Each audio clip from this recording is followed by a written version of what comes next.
roll call. Chris Beecher, present. Gareth Washington Moore. Present. Oh. Sean McCabe, he texted me, he's going to be joining in just a minute via phone. Frankie Lee. Here. And Carrie Begay. She also texted us and let us know she'd be joining us via phone. All right. Do an invocation. If I could ask Laverne if he would offer an invocation for us this morning, please.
Thank you. Staff, any announcements you need to make? Okay. And on to recognizing guests and visiting officials. Do you have any visiting officials here with us? No? Thank you for being here anyway, everybody. All right. And we'll go ahead and review and adopt the agenda. If I can get a motion, please. Mr. Chair, motion to review and adopt the agenda. Thank you. Can I get a second? Second. Okay. It's motion second to review and adopt the agenda. All those in favor say aye. Aye. Aye. Aye. Aye. Okay. I heard it. Okay. Thank you, Commissioner Begay. All right. Those opposed say nay. Ayes have it so ordered. We're operating on the current agenda. Can I get a motion to review and adopt the minutes? Motion.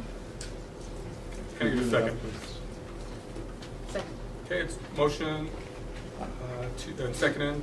Motion by Commissioner Lee, seconded by Madam Vice Chair to review and adopt the minutes previously distributed. All those in favor say aye.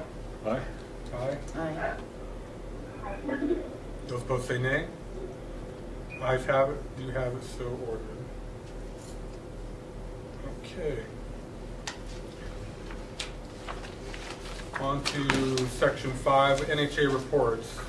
NHA executive report by CEO Craig Dougall. I'll turn the time over to you, sir. Mr. Chairman, Board of Commissioners, NHA staff, my report, which is under tab 2 of the booklet. And I wanted to, if we could, Mr. Chairman, go directly to the mortgage program presentation. We have some of the staff here, well, in fact, the staff that are involved in developing this proposal.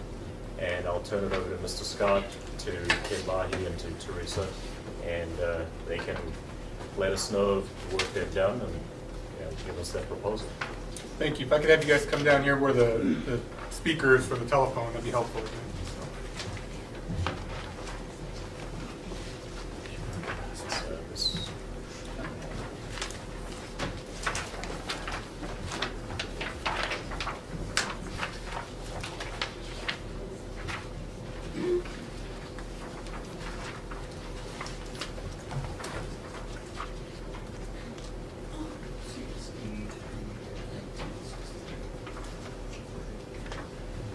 We'll have whoever's presenting to sit in that chair. That'll be helpful, I think.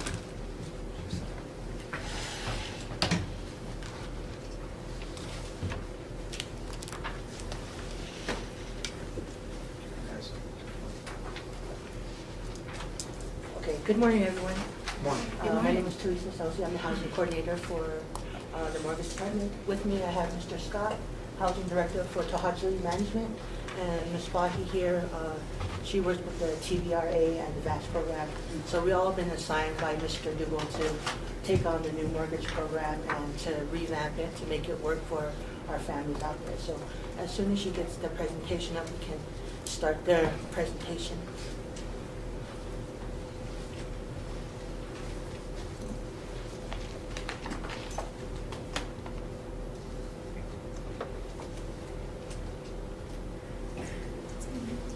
That should be NHA key.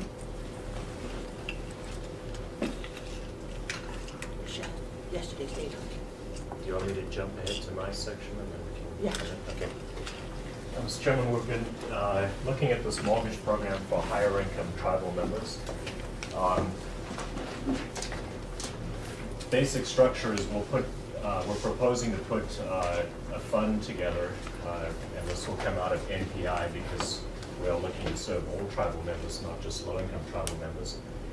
Put a fund together, which we'll call the will eventually become a mortgage-backed security, but this is the fund from which we'll pull the mortgages. We will lend funds out to individual tribal members on individual mortgages. We estimate approximately $250,000 would be kind of at the top end, but there'll be lower than that as you get into modulars and so on. So it could be a variety, but probably averaging around $250,000 to individual tribal members. Those individuals can buy or build their own properties, their own houses. We'll fund the mortgages. And once that is done, we'll keep those mortgages in what we call a portfolio. So that portfolio should, at the end of the day, equal the revolving fund. That portfolio will be matured for a 2-year period. And we'll hold that as kind of an investment, but we'll be working with those tenants to clean up credit issues and to mature those loans. Once that's done for a 2-year period, we'll sell that entire portfolio as what is called a mortgage-backed security. And typically you sell a mortgage-backed security to an investment entity like Fannie Mae. That would be a secondary market. You could sell it to a bank. We're currently talking to BOK. We have a meeting with Wells Fargo. They would essentially buy the entire security. But the problem with that is that typically when you do this, the secondary market, they want to evaluate each mortgage in that security. So they would try to do credit underwriting of each mortgage. And the issue there is that they'll run into land issues, they'll run into all kinds of problems that we have on trust lands or on the reservation. So what we're trying to do is get away from that, and we're saying you'll buy that mortgage-backed security, and NHA will provide a guarantee on that security. So it's similar to a Section 184 guarantee, where NHA's financial strength will guarantee that security. And if any individuals in that, I figure there'd be 20, 25 people initially. If any of those loans stop performing, the bank will not have to foreclose, or the market will not have to foreclose on the property. They'll simply kick out that mortgage, send it back to us, and draw on the guarantee. So let's say borrower number 2 borrows $100,000 to build a modular, Rock Springs or anywhere, and they stop paying. The bank involved, let's say it's BOK or Fannie Mae, Wells Fargo, we've got meetings with all of these set up. They'll simply kick out that loan to us, and we'll pay them the outstanding balance on the loan. So let's say it's 3 or 4 years down the line, they could owe $85,000. We'll make whole on that security there, and they'll kick it back to us, and we can decide what to do. And the idea would be to turn it into a rental or foreclose or evict, or we have a number of options. So what we're trying to convince the market, and this is a tough thing for them, is not to look at each mortgage in there, because that's where they'll start picking and choosing the best, and they'll leave everyone else. And that's what we don't want. We don't want to be subject to kind of the cherry picking that the market is doing with the 184 program currently. So we'll guarantee that entire security when we sell it. We're obviously a AAA rated entity. We have the resources to provide that type of security, and we'll do it in lieu of the 184 program. So we'll be essentially creating our own 184 type of guarantee. That'll allow these banks to buy it with some assurance that they're not going to lose money. And if there's anything there, we can either substitute it with another mortgage, or we can buy it out and pay them the cash. The idea behind this is that when they buy this mortgage-backed security, they'll buy it for close to $5 million. We'll replenish our fund, and we'll be able to start again. So the cost of this program to us is really just the cost of that guarantee. How much do we have to set aside in cash to assure that guarantee is good? Typically, out in the market, 2 to 3% default. So we would have to keep 2 to 3% of $5 million.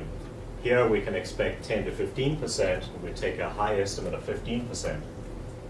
We will have to reserve 15% in cash to back that $5 million mortgage-backed security. So essentially that $5 million will cost us $650,000 for $5 million worth of housing.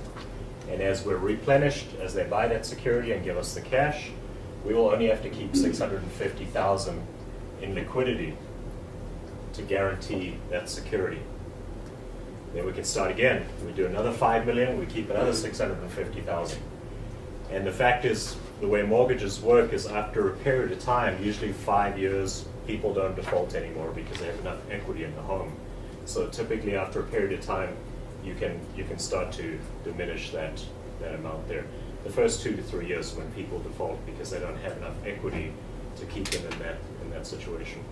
So this will cost us, let's say, 15% of $5 million every time we replenish the fund, and we hope to revolve that fund through like that.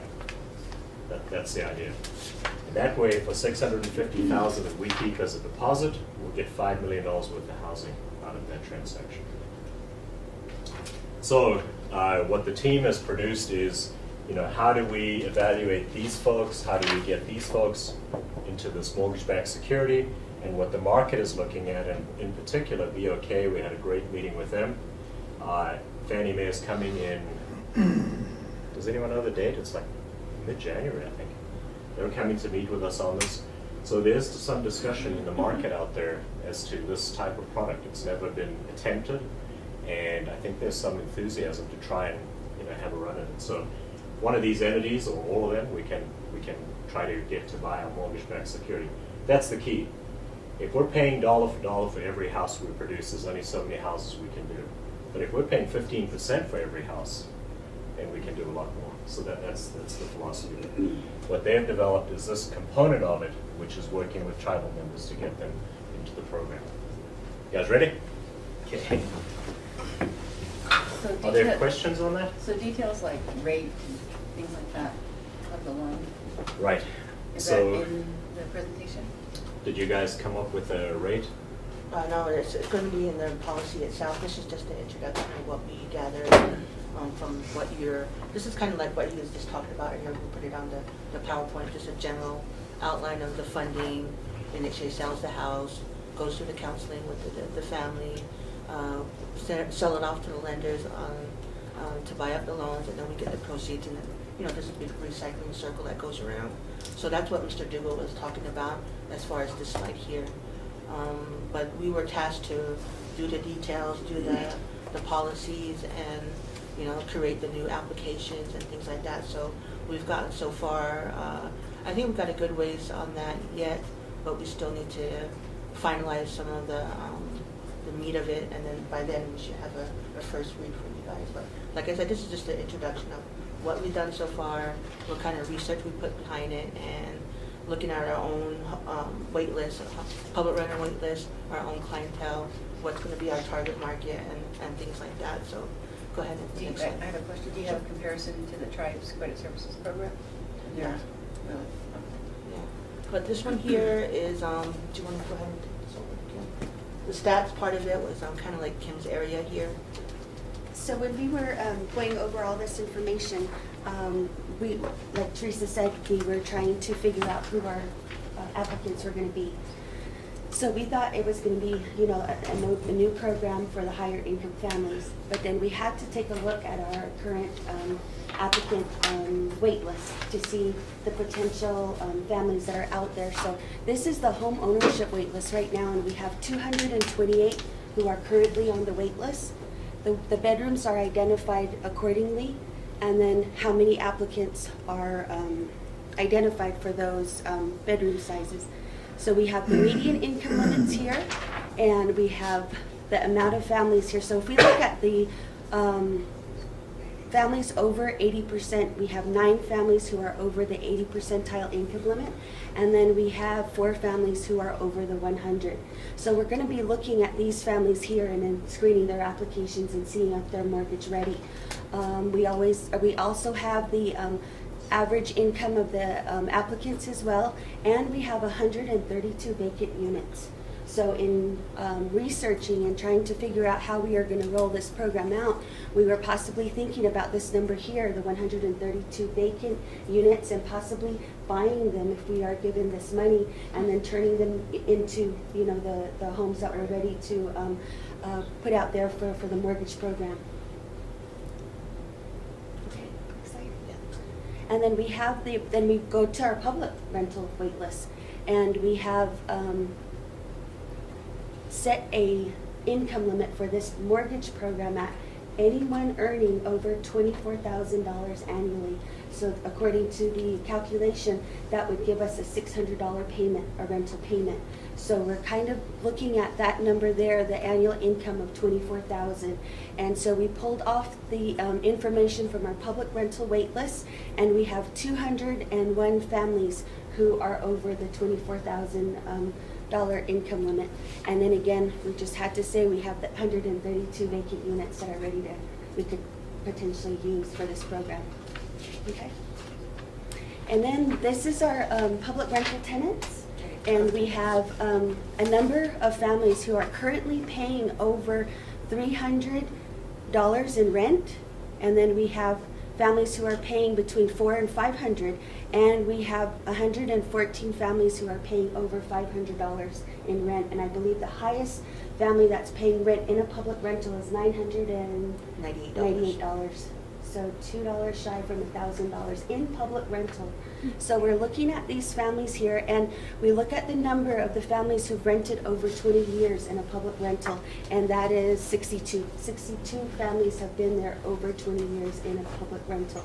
So we're trying to look at this program as, you know, helping our families attain home ownership and working with them through the credit counseling, through the intake, to see where they would fit in one of our programs. That's it. Okay, that's the assessment that we did as far as the public rental. And also I do get, you know, on a monthly basis, I get high income families that are over the 100%, professional families that are coming in. You know, in the past, probably, I would say, over a year, maybe 6 months ago, there's always, you know, they fall into a gray area where they don't qualify for the hospital plan, and we can't help them. So usually I refer those out to 184 Renters, Wells Fargo. So we're losing that group of families that we could be helping serving here. And like Kim said, you know, we could, if we can renovate one of those 132 units, we can put those back on the market and pretty much open it to whoever can afford or whoever can get into those homes, including the high income families.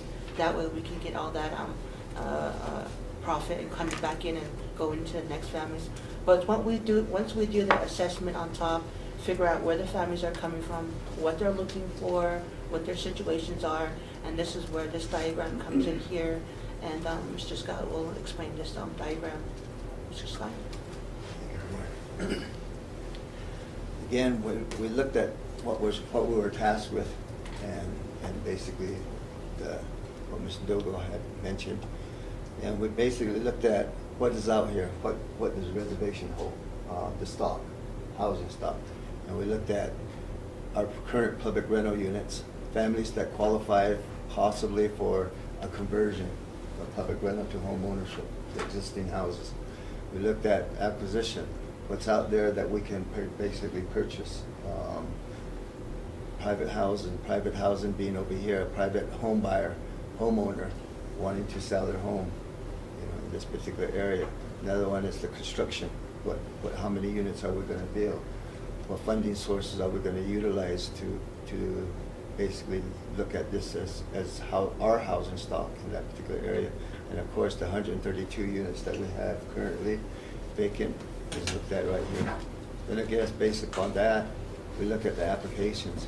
We have right now the need on the reservation is 34,000 to 35,000 houses that are needed by the families.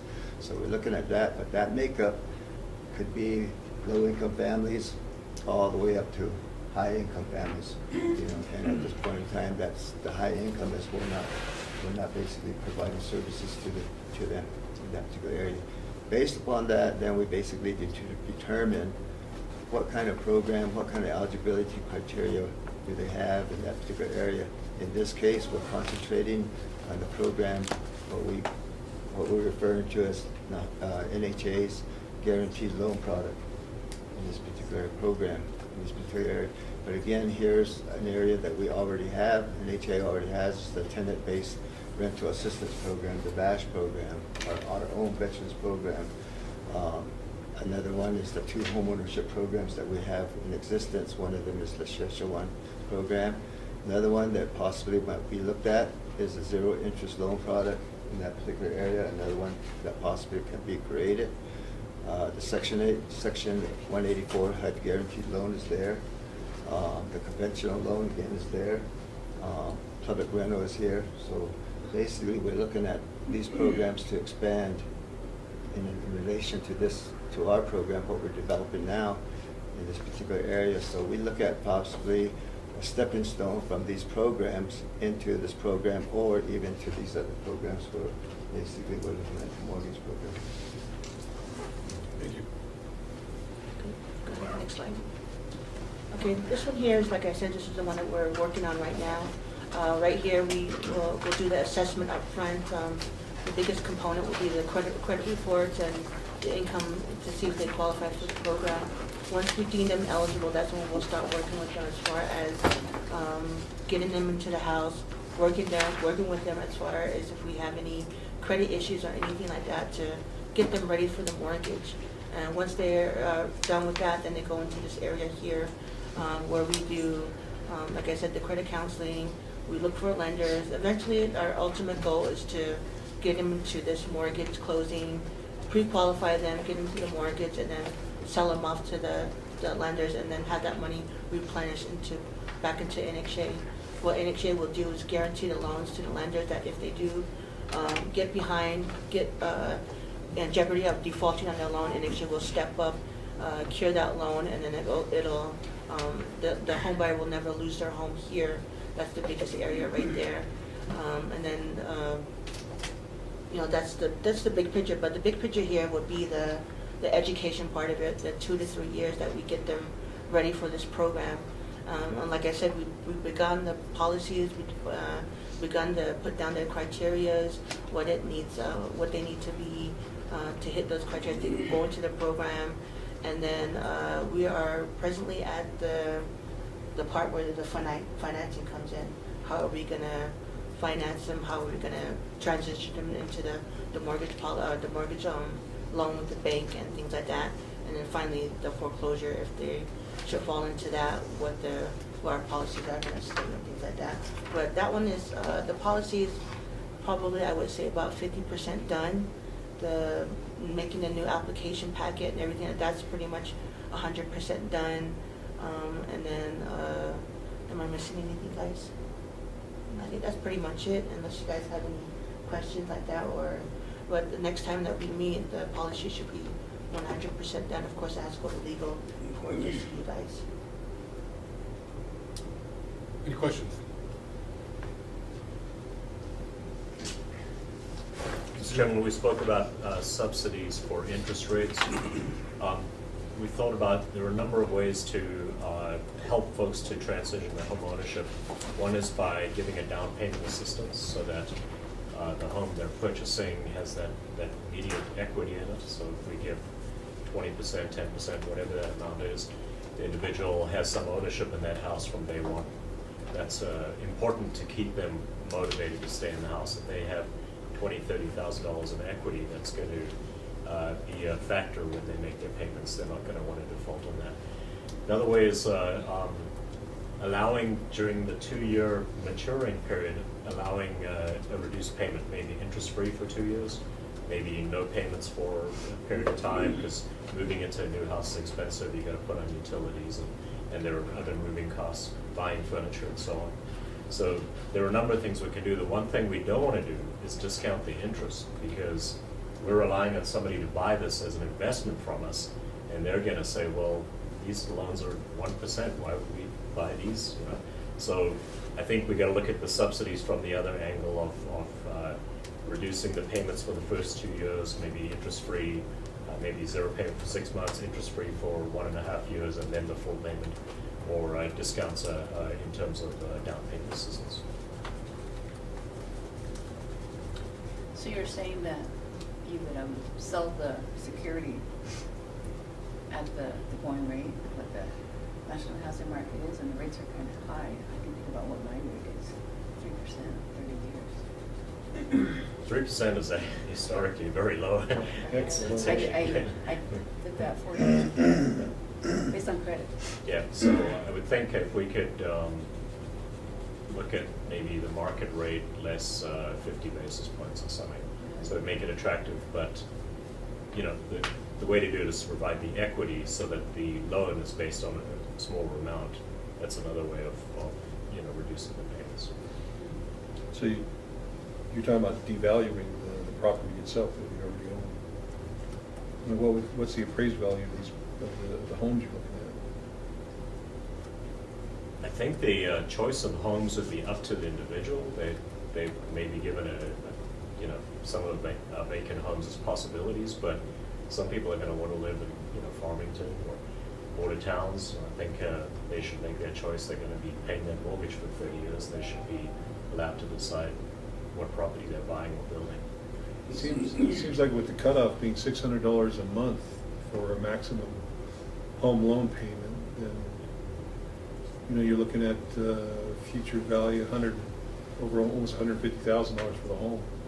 You know, if that's one of our units, I don't know if our homes are appraised at $150,000. Is that too low? Is it too high? You know, what is the value of the home itself? Did we put a cutoff amount? I don't think we. That's the minimum to qualify to get into the program. 24,000 is the minimum. We're looking at the 600 as a minimum payment, at least. In most cases, family usually making more than that right now. They're above the 24,000, but that was just kind of like an indication as to here's our minimum amount that in order to qualify to get to the program. We're kind of looking at 24,000 as equal to $600. They should be able to afford $600 a month, you know, in this particular case, in that situation. So we're kind of looking at that as the beginning point, and then of course you'll have families way above that, possibly that which basically would equal a higher, based upon the purchase price would be a higher amount. But we have to look at what the value is of the houses that we're offering. If people choose to buy a house that we have, they could Yeah. choose to put a modular. And if they build their own, then we get in the issue of them building on their own land. Yep. You know, what value do we put on property that's potentially taken back from somebody on the family's property? You know, and we're going to be standing up for their loan. You know, who can it be sold to? So there is a standard calculation for leasehold interest, and I know it's used extensively in Hawaii where most land is leased. When you put a house on a leased property, mortgage companies have a way to calculate that equity. So we'd have to look at what the market does. We want this to conform as far as we can, because we're trying to sell it to Fannie Mae. Will be okay. They're going to need to recognize the product we're giving them. So we'll do research on what the leasehold value equity is. I always thought that the properties we'd be doing this on would be within a town, and that has already easements that are in place. Because somebody tries to take over a loan on a property going through somebody else's property that we seized it from, potentially, they could cut off the access to that home. Or we get in an argument about trying to establish an easement when they're not going to give way on an easement. Right. Then we have to go to the council and tell them, well, use your power to force an easement for this home buyer. I think our success is gonna be with those folks who have jobs who don't have accommodation because of their income. So NTUA employees, teachers, nurses, and so on, generally that have a hospital and so on. So people who can't access our programs but really have no way to access the private mortgage market as well. I think that's gonna be our primary. We're only looking for 25 people initially, and I think we'll find that, even in our rental properties, we'll find that. So once we get started, we can refine what we're doing. But I think it should be up to the individual to go and explore this. They've got to come with their property. You know, when I buy a house in Gallup, there's nobody there helping me with property and easements, and that's your responsibility, private homeowner. You got to go after that. But I think our initial success is going to be with employees who want to live closer to their work but are currently commuting long distances. We've just had such a large amount of people who want to build scattered sites. Yeah. That's where in the market, I think that's where you'll find the most interest, because people like me in the higher salary end can get a home site lease, but I won't be able to get, I mean, it's gonna be difficult to get a construction loan these days. They were handing them out, I think my aunt got one, my aunt's back in the 90s, early 90s, but now you hardly see them. So I think that this program would be advantageous to those that can get a home site lease. And if I were to go into this program, default on my mortgage, and NHA would have to foreclose on my home, what would happen is under the current home site lease laws, another person, like if I were to build in the St. Michael's chapter, another person from that chapter can go in and buy that house. So what is the difficulty from switching chapters? It's not difficult at all. You just go into the election office and say that you want to register, change your registration from, I don't know, Crystal to St. Michael's. So I think it sounds interesting to me. I've been actually in the market for, gosh, almost 10 years, and I haven't found really anything. So I'm looking to do a construction loan. So I think that those are going to be your key market people that this will appeal to. I'm just concerned about easements. You know, we're still dealing with the difficulty of somebody on property that we want to develop who's already been paid for grazing rights, and they're still grazing their animals there. You know, what we could end up with a landowner that says, you know, you took my house, I'm not going to allow you access to that house anymore through my property because there was no easement established. Well, that went along with the home site lease. The home site lease, I guess you would have to, like kind of how we do with our conveyance properties now. It's kind of difficult to explain. The title to the interest in the home site lease while you're paying off the home would have to be held by the bank. But in this case, it would probably be NHA. So NHA, I'm a good example, if I were to default on my home and then I had a home site lease, the easement essentially comes with that home site lease. So if I were to be difficult after you move somebody else into that property, it could go to court, but the court action would say that, well, it's reasonable that the easement to enter into this property is necessary to access this home site lease. So it kind of goes together with the home site lease. I've seen a couple cases in Windrock District Court where they have had neighborly disputes and they'll block off the roadway, and the judges have been very reasonable in saying that, you know, this person needs to access their house, it's reasonable, so long as they're not trying to use that easement to build other things. I mean, just sole access to and from the residents, I think that would be acceptable. I know with other tribes, like say you're within the reservation boundaries and you're building your house on a lot of the land, which has got shared interests on it. So a family has interests in the property. Well, the requirement is for an easement to the house location has to be signed off on by a majority of the owners on that property, of that family. Right. And then that is filed with the BIA, and then it's recognized. You've got a legal recognition of an easement to the house that can't be disputed. Right. So I don't know if that's enacted here, if that's utilized here, but you know, that's utilized elsewhere. Yeah. Where you have that already on the record as a legal document of easement. Yes, I'm familiar with that as well. Because of the I can't give you the exact details, but there's been some, probably in the past 5 years or so, there's been some recent changes with how the BIA is, like they'll have, I think a good example is maybe 20-acre lot, right? And you're trying to divide it between 10 siblings. And so the way it goes, so obviously if you had a perfect 4 siblings, it would be in a square and they could all, but somebody's gonna be stuck in the middle. So there are, inside that, the BIA, so the BIA is, you're right, the BIA is the one that kind of handles the easements on those. So when you look at those allotment leases, they are, you'll see an easement access for like emergency vehicles and that type of thing. Essentially, I think once the family agrees, like I'm gonna go ahead and be the person in the middle because I don't know, I'm from New York and I never come home, so I get stuck with the easement in the middle. Now I'm ready to come home and build. In the agreement where I think it's like there's a percentage where like 80% of all the people who own this 20-acre plot have to agree that on this easement. So at that time, you go to the BIA and you kind of talk about it and you state, kind of draw out your plan, how it's going to be, and that becomes part of the lease. Essentially, like what I was saying with the home site lease, it becomes reasonable to access your property. So I think when you go down this route, you need to make sure that we're not putting loans out on property that could potentially be stranded. Right. Because then essentially it's got no value. And the great part of this discussion is that we don't want the banks getting into this discussion because they'll never get out of it.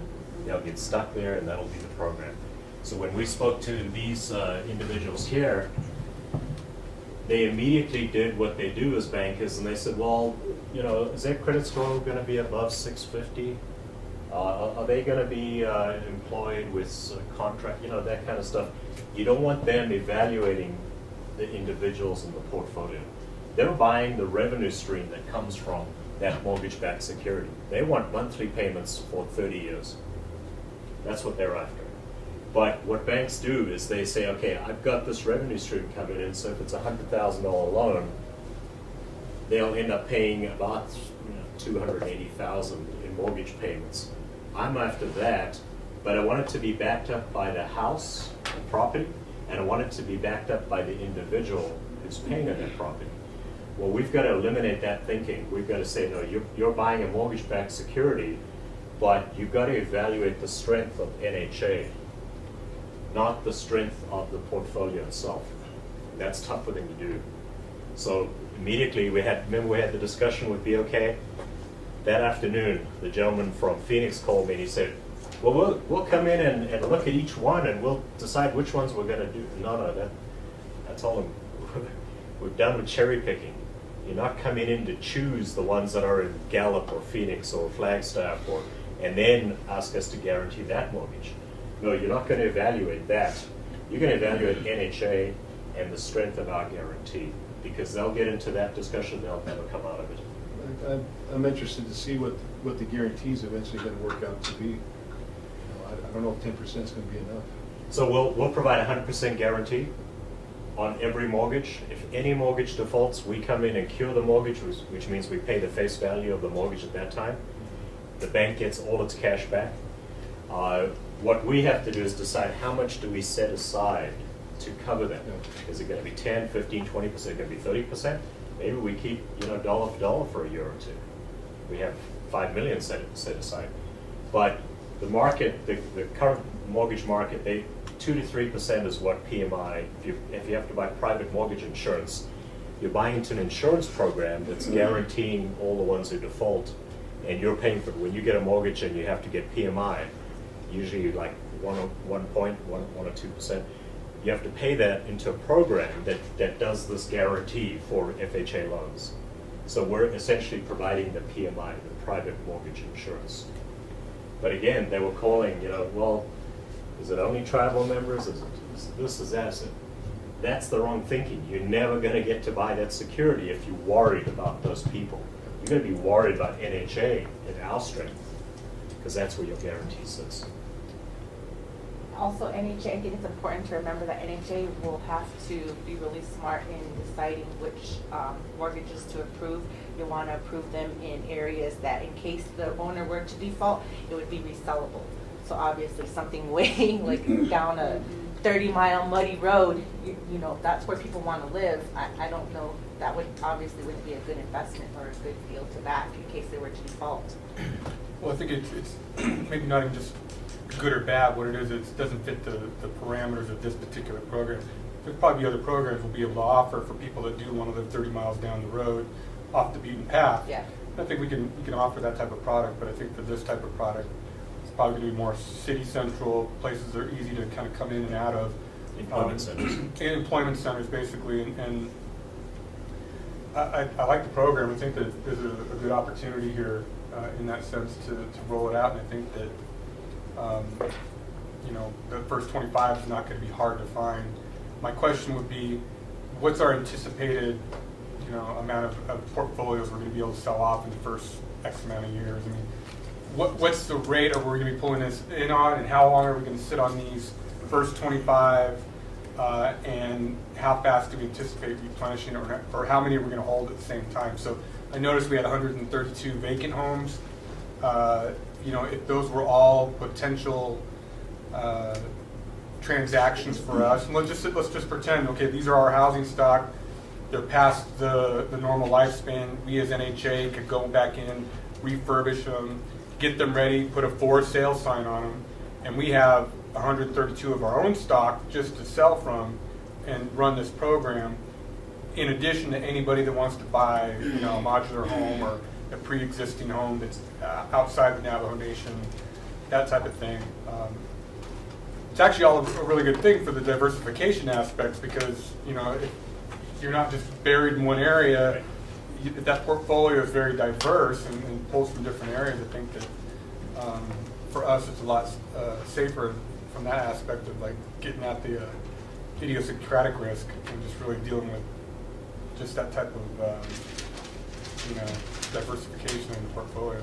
Well, the key to how quickly we can replenish the revolving fund is how we are able to sell this. At this point in the conversations I've had with all three of these, the one bank wanted a 184 guarantee in addition to our guarantee. So you 200% guarantee, what's going on here? So they say, well, we feel safe with that. Well, I can tell you, our program is a lot safer because the 184 guarantee is only a 95% guarantee on the face value of the note. So they're going to lose 5% on the 184. With us, we're given 100% guarantee. But the strength of this is revolving. Mm-hmm. If we're sitting on the mortgages for 4, 5, 6 years, you're stuck. You've got $5 million in and nothing's coming out. All you're getting is a revenue stream, which is not bad, but we want to do this so we can get to as many people as we can. So this is the key here, to get to the market that wants to buy them. They're saying, well, we won't be able to sell this on the stock exchange. Typically, a mortgage-backed security, Fannie Mae buys $25 and $50 million packages like this at a time. So when you take a loan out from Wells Fargo Bank, Wells Fargo doesn't sit on the loan, they sell it to Fannie Mae, typically. There's Fannie Mae, FHA, Freddie Mac, there are a couple of big buyers, secondary market. They package them into $50 million pools and sell them on Wall Street. But what they do is they securitize them. So they provide an additional security, so when the ultimate investor, which is usually a pension plan, something like that, they're in revenue for their clients who are drawing revenue from their pension plans. So Fannie Mae provides the security, and that security is sold on Wall Street to the ultimate investor, which is usually your own pension plans. So most of our pension plans are invested in mortgage-backed securities. And that's why when the crisis happened in 2008 and 9, the threat was to the entire country, because the money that was being jeopardized was the pensions of most Americans. So that's the threat there. So the key is to pull this one in and to get this moving. Otherwise, we're stuck dollar for dollar. We're paying again for our houses.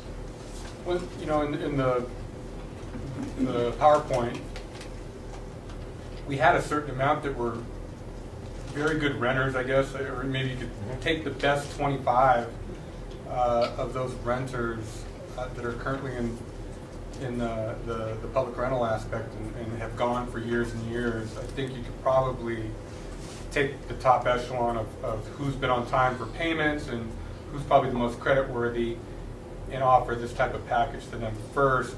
And with those first couple portfolios, if we've got very strong, creditworthy people in there, maybe not have to hold on to them for the 2-3 years, maybe hold on for 1-2 years, or as kind of a test project to start getting the chain going. Yep. So the great thing about the renters is you free up that rental property for Yeah. additional renter. Plus, everyone in the community hears about it, and they'll start paying because they'll want to get into home ownership. So it gives an incentive to be a good renter.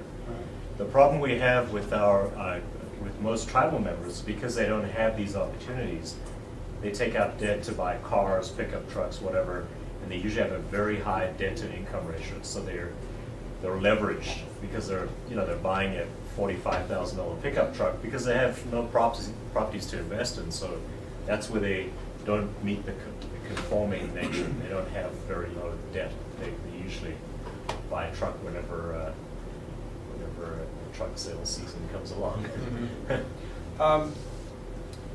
I think that we got definitely a good opportunity here.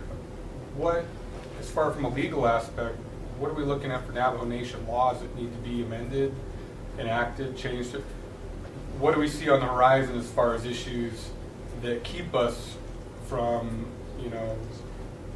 really having a successful program? What do we need to do? What do we need to advocate for as far as changes, if any? Well, first of all, I think there's a little bit of confusion. The numbers that were presented today are for people that already qualify for the current mortgage programs that we have. Not a mortgage program, but what we call home ownership programs through HUD. Now, we're talking about starting something new that, like for people that don't qualify, that we don't have numbers on. So with that, I think it would be, before we can get to what we need from council or any kind of laws, I think that you guys are right. You all probably are homeowners, and the first thing that interests you is what would the interest rate be, okay? So you have to start there. So in order to really get a little further in this program, we have to run the numbers, because we keep talking about how, when are we gonna be able to release the security on these initial mortgages and pass them along to banks. Well, there may be an opportunity there to maybe not, and to hold on to them, because it may be a moneymaker business if we're gonna finance it ourselves. So I think that there needs to be more, I have a lot of questions before I could get to where you're at, sorry. Okay. Any further questions from commissioners? Just curious about the current renter who could graduate into a domino program. He can't afford the $600. What kind of candidate? Talk to me about that candidate. Does that person have fixed income, or is that person working, working and has a steady job and good credit?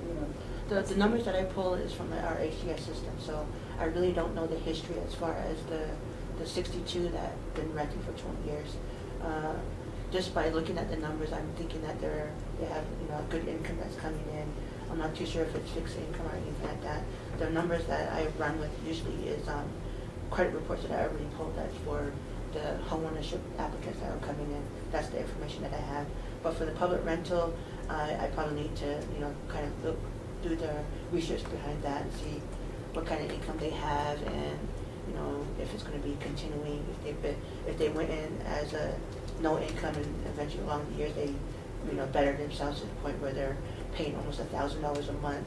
I need to do the research behind that.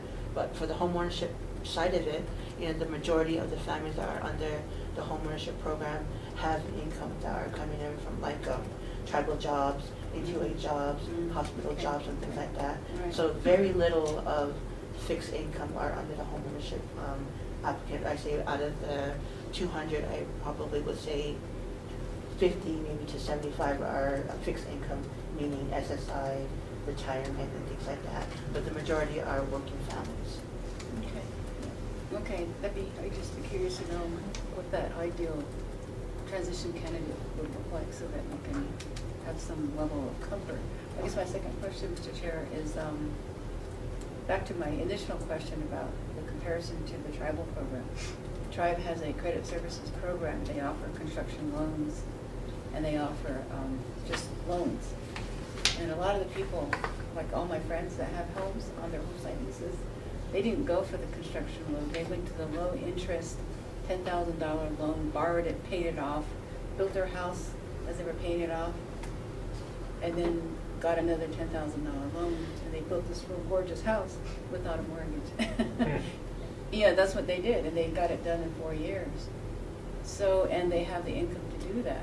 So if you guys go to Crystal, you see that, or Navajo, and you see that really nice log cabin on the hill. That's what they did. They borrowed low interest, 4%, paid it off, and then borrowed again, and built that really nice house with no mortgage. And they're the ideal candidate, young, jobs, but who, they don't want a mortgage. Sure. They don't want to deal with the family. They're all their sisters on the outside with one easement going in and out to their house. So I'm kind of wondering if there's that sort of product that you can offer. Because the reason why they don't get the construction loan is that they require it to be engineered, certified, and the whole 9 yards. They have to have drawings, and nobody wants to deal with that hassle. So the tribe has lending services, but they don't have enough clients. They have Well- lending credit products, I guess you could. Yeah, it could be one of the homeownership option at the bottom, you know how I had that listed, that could be one of the, because I did have people coming in exactly the same thing that you're talking about. We just need money to get started, Okay. you know, either money to renovation to get started and then pay that off, come back in and do the next step in, you know, phases and stuff like that. I mean, it shouldn't be difficult to put a program like that together. It's just the details that we need to work out. Mr. Giroux. Mr. Chairman, if individuals go into default, that's 3 consecutive months of no payments. We don't have to go in and evict them, foreclose them. We could turn them into renters and keep them in a rental program until such time as they're getting their feet again, perhaps say temporarily out of work, something like that. So we have a lot of options at that time. And with that mortgage-backed security, we should keep the option to either substitute a performing mortgage or pay off that note. So we tell the banks, we'll either give you a like-for-like swap, or we'll give you the money on that note. So, you know, it's not a case of where we have to go in and we have to foreclose, we have to take back the property. We could flip them straight into the house rental program. Well, I think the other thing that might be one reason to keep our own portfolio of just, we have one portfolio of solid clients that we also hold back, and that way, if we do need to do a swap for swap with one of the other ones, the swap and run out in the portfolio, we have a ready amount of people that if we needed to swap here or there, we might have that. So some of the details we need to work out is, are we providing discounts, are we providing incentives? I think it should not be on the interest side, it should be on the principal side, because whoever buys this, they're gonna look at the interest they're getting. That's their key. And clients, what standards we have, do we have a credit score minimum 550, 600, do we have a debt to equity ratio, all those things we'll work out the details. But I think we're on a good start for this product.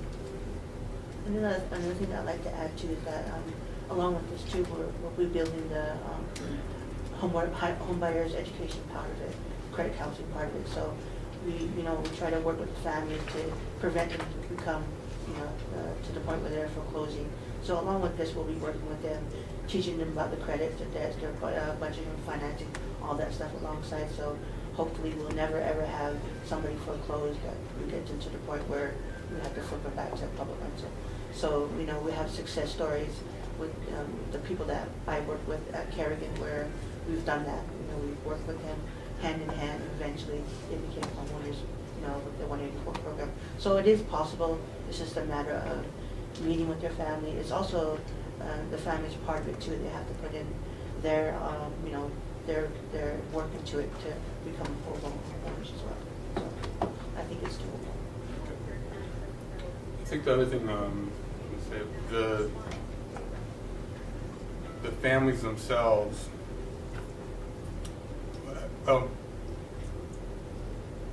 right off the back, I know that we're going to have a certain amount of people that qualify very well for it. But I think as we're going along, like Section 184 doesn't actually ask for a credit score. They set it up, and it's in the context of, we're looking at you over the last 3 or 4 years or something. But your credit score technically isn't a factor. And so what we need to do, knowing that many of our people that are in the public rental systems and maybe they're well qualified, is we kind of need to create our own internal credit score. Standards, yeah. And say, look, you as an NHA tenant have paid X amount of times over the long haul. You have a good, and this is one of the things when we first came on, I said, look, we're not reporting credit scores because, and we asked why, and said, well, it costs too much. I said, well, that actually helps us have our, build our clientele's credit. It'd be nice to report their payments.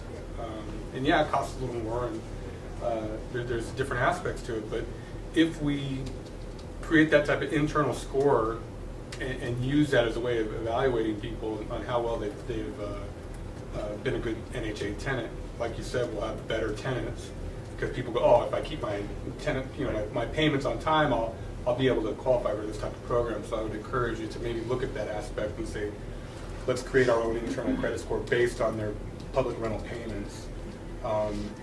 And for the people that are wanting to move up through the system as far as the types of housing they can afford, it might be really important for them to be able to say, look, in my mind, I know if I get 3 years of good payments, that I can step into this next program and graduate to the next level of home ownership. So, Mr. Chairman, when a mortgage company issues a mortgage, they look at two things: an ability to pay and a willingness to pay. So they evaluate their client based on that. And that can mean a number of things. Typically, ability is based on income, it's based on assets, it's based on how much revenue you have. And willingness to pay could be credit score, it could be past performance, it could be a number of things that we can look at. Say, well, somebody's paid consistently for 5 years in our rental program. That shows a willingness to pay, and we don't have to look at credit score because we have that track record. So we should be flexible. Again, we've got to get the banks away from saying, we want to see each of your clients, because that's not going to work. They're going to get stuck in those easements of land and lease and foreclosures and how does this happen. We don't want them to think about foreclosing. We want them to think about sending us a letter saying, please pay us back $159,000 for borrowed X and stop paying us. So that's what we want them to look at. Okay.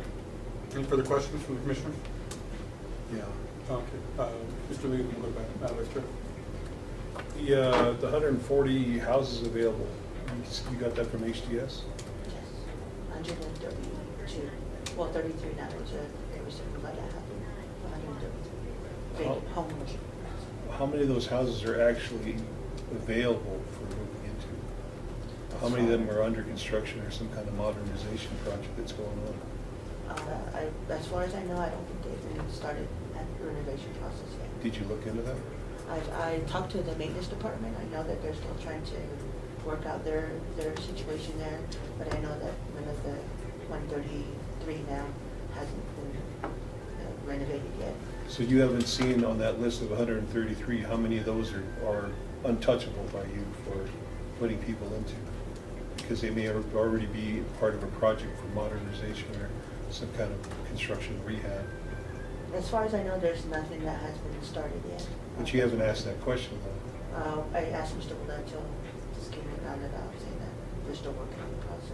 Yeah, but I don't know if there's different stages. I don't know that. To me, that means that 133 doesn't exist right now until you nail it down. Right. It's the same thing with this reporting from Kathy Longs of 619 vacant public rental units. A chunk of that is going through modernization. So that's nothing that we can really grab onto and say that we can move people into these units immediately. That's just not available. My other question is about the $600 per month. What percentage of a family monthly income was that meant to be? 30%. 30%. Okay. Mr. Chairman, update on the vacancies. Mr. Willetta has put a lot of work into getting a force account hired. They're currently doing it. Irvina, maybe you can tell us about that. I see on the website we've got a whole bunch of positions being advertised all over for the force account. We do have a force account being advertised right now. We'd like to get some of them on by December 3rd. Right now, we're trying to hire 255. So if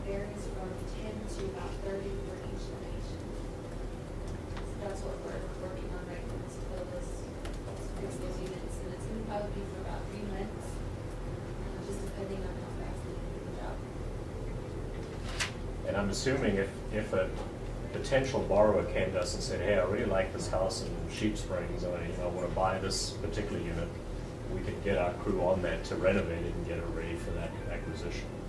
But Mr. Walletto is working on that full force account. 250 people will be hired over the Christmas holidays, and be great income for people, and hopefully we'll be able to get all those houses banged out. Madam Vice Chair. Just a question to ponder. It's my understanding through the tribe's economic development department that there are a number of properties out there that could be acquired in your community areas like Tuba City, St. Michael's housing, just because of land status, I believe. I think land status other than trust land is easier. But again, there's all those conditions. So something to think about, find somebody in economic development and see where those vacant properties are, and, we could flip and or improve or do whatever, but I've always been curious about that. I do know that there's a number of the relocation houses that are now empty and vacant, and they're an eyesore in communities like Tuba City. Maybe that's something to think about.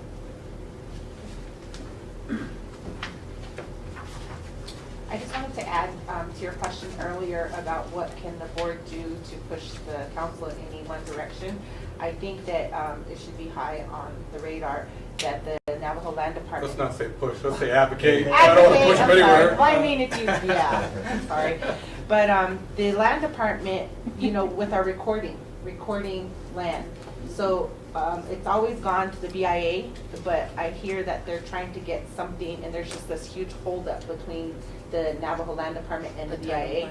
So there's talk that the land department is going to have Navajo's own recording system. So I think that would be something to support and advocate for. In that regard, Mr. Chairman, we did sign probably 40 or 50 LURAs this week for SWIP projects and for other projects we're doing. So we've got some movement there. I think Mr. Lona is doing his best, he's trying his hardest, and we have some positive direction. Good to hear. Good. Any other questions?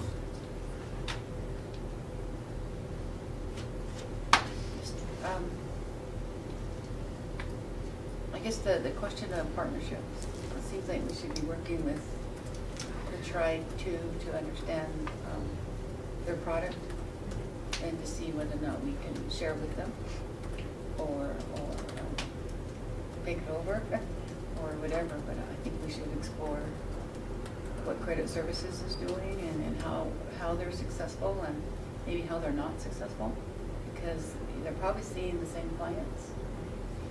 Because clients are shopping, if they are, so I would be curious about that. Thank you. And I think what I'd like to see at some point in the future is a chart of all the resources that we have available to Navajo homeowners that want to be potential homeowners. Of every service at Navajo Nation, not just NHA, but everything that might be available to them. And be a part of the process that helps people, like, so let's say somebody comes into the office, one of the HMOs, and says, I really want to buy a home in this area. That we have everything kind of ready to go and laid out from the standpoint of we know where they fall within. Let's pretend we have a circle chart here, that if you're within this area, you fall into this category. These are the 3 different options. The NHA has one of them, but also Navajo Nation offers one, federal government, or, you might fall into this area based on the parameters of what you need to do. And educate everybody at the homeowner, the HMO office area, that when those people come in, when those people come in, that we don't say, well, I'm sorry, we don't have anything for you, you have to go somewhere else. We're actually the resource that when people come in, they say, you fall within this category, these are the X amount of products we have. If you'd like to go with the NHA product, this is what we have available for you, this is what you need to do. It would be really nice to have that so we can share that, get the word out, because we might not be the right fit for every homeowner, and I think we need to make sure that we get people pointed in the right direction at the very least. But I think that what we should do and what we need to do is track everybody that comes in. And so when they come in, we assign a number to them or whatever we need to do, that if they go somewhere else, we're able to follow up and let's say 3 months later, hey, I understand that you came into the office. Did you find the solution that you needed? And if not, do we need to help you out? Because that's a potential customer for NHA, and if let's say we refer them out to somebody else or something, we want to make sure we follow through with that and keep track of it. But that's one way that we'll be able to play the role of TDHE in a responsible manner that says we're going to make sure we try to get everybody that wants a home into a home, no matter what. So I'd say that's I think a pretty important aspect of making sure we're tracking and understanding how many people are coming in. The other thing I think we need to do now is that once we get ready to roll these out, start thinking about the implementation of creating a demand for this type of product. So that means we got to go out and market it. We have to get out there and really sell it and make sure that we're at the chapter meetings, make sure that we're at these organizations that we set up, and we have people ready to explain all the types of products that we offer. So I think that maybe that's not something we're doing now, and it doesn't feel like it, but I think that that's something in the future we're going to need to really implement and be where the people are at. Don't wait for them to come to NHA. Go out there and advocate for our programs, because we're going to house a lot more people. A lot of times, in the previous conversations we've had, people don't really understand exactly what NHA is doing. And it's our fault. It's up to us to go out and advocate for ourselves, to say that we're going to be able to help housing. And so we play the biggest role in that. We can't sit back and just wait for people to come to the office. We still need to go out there and advocate. And truth be told, I think we should have a marketing team and basically what I would consider a street team out there in the communities every day, trying to sign people up, get people ready, get people started in the process, and I think that that's part of a pivotal role we're going to need to play in the future. Mr. Chairman, our obvious failure right now is when we have somebody who comes in and they're over income, we just close all the doors. You're done. And that's what we're finding, right? People go in and they get that. We were on the radio the other night, and Mr. Tooley and I were talking about the Veterans Program for 2 hours on the radio. People were texting questions in, and a lot of the questions were, I'm being told I'm over income, goodbye. That's kind of the message we give. So this, I think, unrolling a product like this will allow us to serve everyone. It's a case of getting them the correct, the most appropriate product. And I listened to that program. Good job. I was typing away a little bit there too. But thank you. I appreciate that, and I think we got a lot of good things that are going to be happening very soon. And I appreciate your hard work and efforts to put this together. And obviously, you see that we have more work to do, but we're headed in the right direction.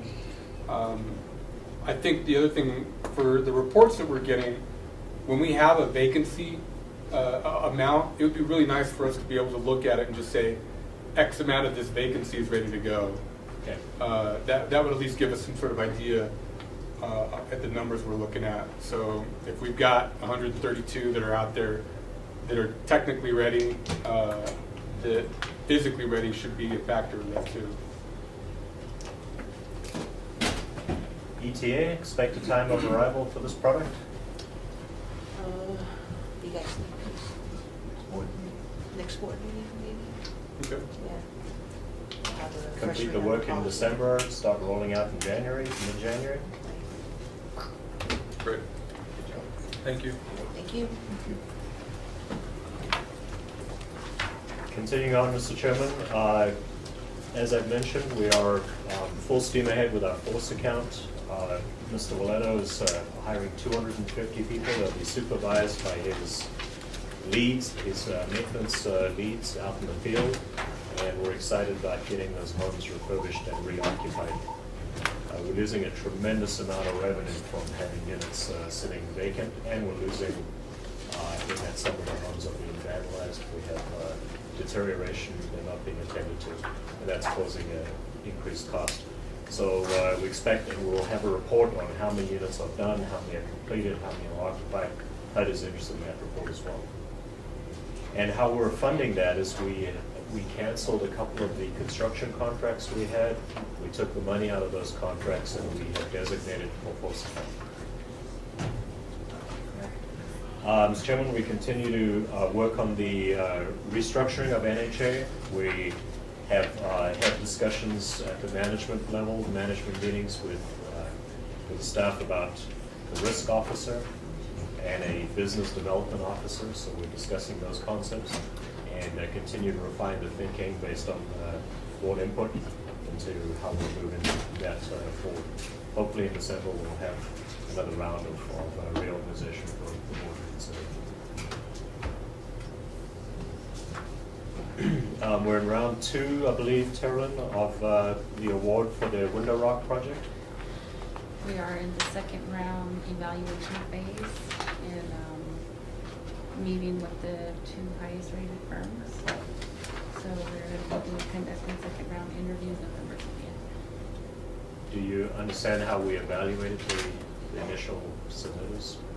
We sent them to a company in Chicago, and they ranked and rated them for us and came back with scores. And according to them, they've never worked on the reservation. They have no contacts in this area. They said these are the best proposals. They were able to rank and rate those for us independently, which was an area of criticism before. So we go to round 2, and that's a presentation round. Yes. That's good. I think that Commissioner McCabe, you're on the line now, if I understand correctly. I think that it's something we've talked about, is using that kind of third party to award contracts that kind of takes some of the favoritism and potential favoritism out of the award process. You want to comment on that particular aspect?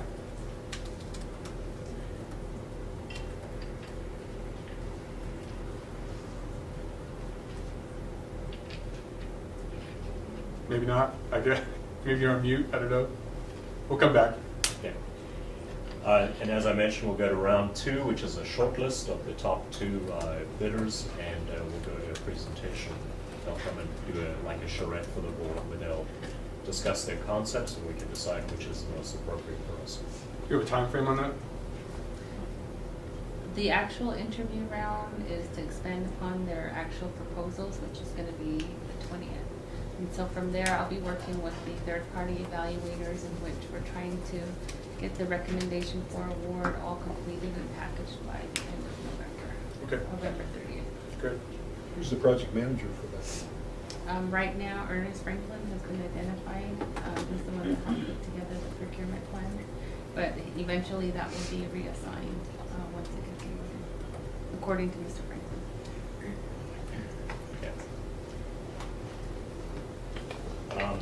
Next item, Mr. Chairman, we're working with NAVO Employee Housing for their project in Window Rock. They're also wanting to do 60 units.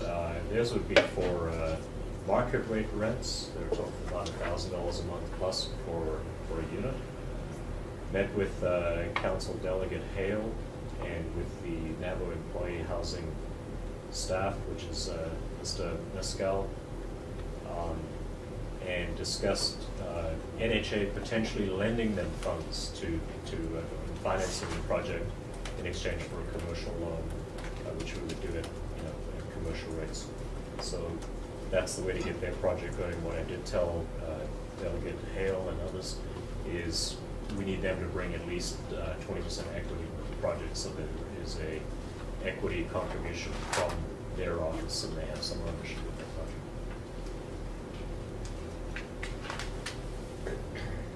Talani Lake, we're, Terlin, do you have a date on the bidding out, the design build of that project? That particular one, I met with Ted Benson yesterday, and so he's gathering and finalizing the details of the actual design build scope, and he was looking at anticipating the end of November to get that over to our office. So he's still about a couple of weeks out. Okay. We did meet with the chapter and discuss with them what's going on. We're going to demolish the existing domes, and we're going to redevelop the site because all the utilities are in place. And they gave us a letter supporting an apartment-style housing complex there. So we have their support to move forward with reconstruction of that project. Has there been a determination about how many units really are needed at that location? I think their letter had a number in it. Was it 20 units, did they say? Do you remember doing? No, I haven't seen the letter. Do you recall? The letter from Delegate Phelps about redevelopment of Talani, I think they had 20 apartment units. Is what it was. I could be wrong though. And how do they do that determination? Right? Most times when a chapter, they do a request of units, and that's from the memberships asking for housing units. But a lot of times we'll go back in there and do application guides and presentations. And then you look at the classification, go really looking at the low income, medium income, and then you get a good classification of what kind of, that helps with the bedroom distribution and basically looking at the total development area. So if we need more single unit or 2-bedroom units, because they're younger families, or maybe 3 bedrooms, we look at that, because a lot of times the younger families will increase over the years, so you're gonna have to do that transition from a 2-bedroom to a 3-bedroom, 4-bedroom, so. Has this been done with Talani Lake? It's in the early, when they started the dome, it was done that way. We're taking that data, but the recent one from Wells and Phelps, I haven't seen that yet. I know the last visit that was on Mr. McCray, they were unsure, the chapter was unsure, because a lot of what they were saying is a lot of their membership had moved off the reservation because of the jobs. So they were gonna touch base with during their club planning to see what their real need is. So we haven't got back to that yet. What HMO is that? It's under Delco. How many vacancies do we have down there? I think we had like 9 or so. It's minimal in Delco. That's good. We really need to get a turnover rate for these vacancies. You know, looking at the HMOs, we need to be able to determine how well they're doing in their management of vacant units. You know, from the very beginning, every meeting we hear something about the vacant units, boarded up units, all that stuff, you know, and what's not in these sheets, and I'm having to go back and forth between spreadsheets, is how many units are really available in the hands of the HMOs that they should have already occupied immediately. You've got the wait list, you know, what's the holdup? Everybody's already done their paperwork, you know, what's the holdup?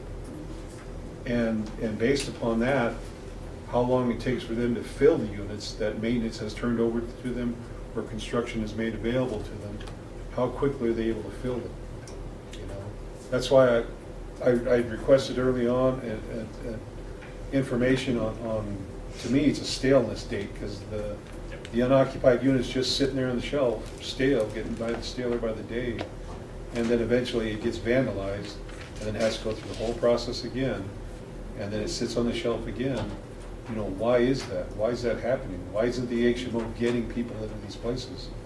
And if we build in a place like Talani Lake that wants 20 units, is that too many? Is that 20 too many units? Then we're looking at this continuous maintenance activity, and then you know, vandalism and all that stuff. So I think the determination, in order for us to spend monies better about what their true need is at these HMOs, and then tell us, you know, why haven't you got these units occupied? You know, from what I could tell between the data that Kathy turned in, which is HMD based, and then what maintenance put out here,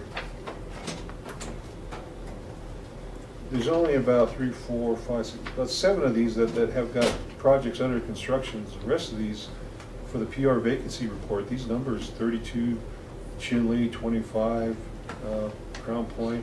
It's wondering, why is this? You know, and month to month, I don't see the changes taking place, and I'd like to know why. You know, what is the reason for letting these things stay stale for so long? Because we always hear reports back. from the community or people going in saying, I was told there's no vacancies. But it's, every one of these has a vacancy on it for public rental, and not every one of them has a home ownership vacancy, but we've got 133 of those and 619 vacant public rental units. But not all 600 are totally available for moving. So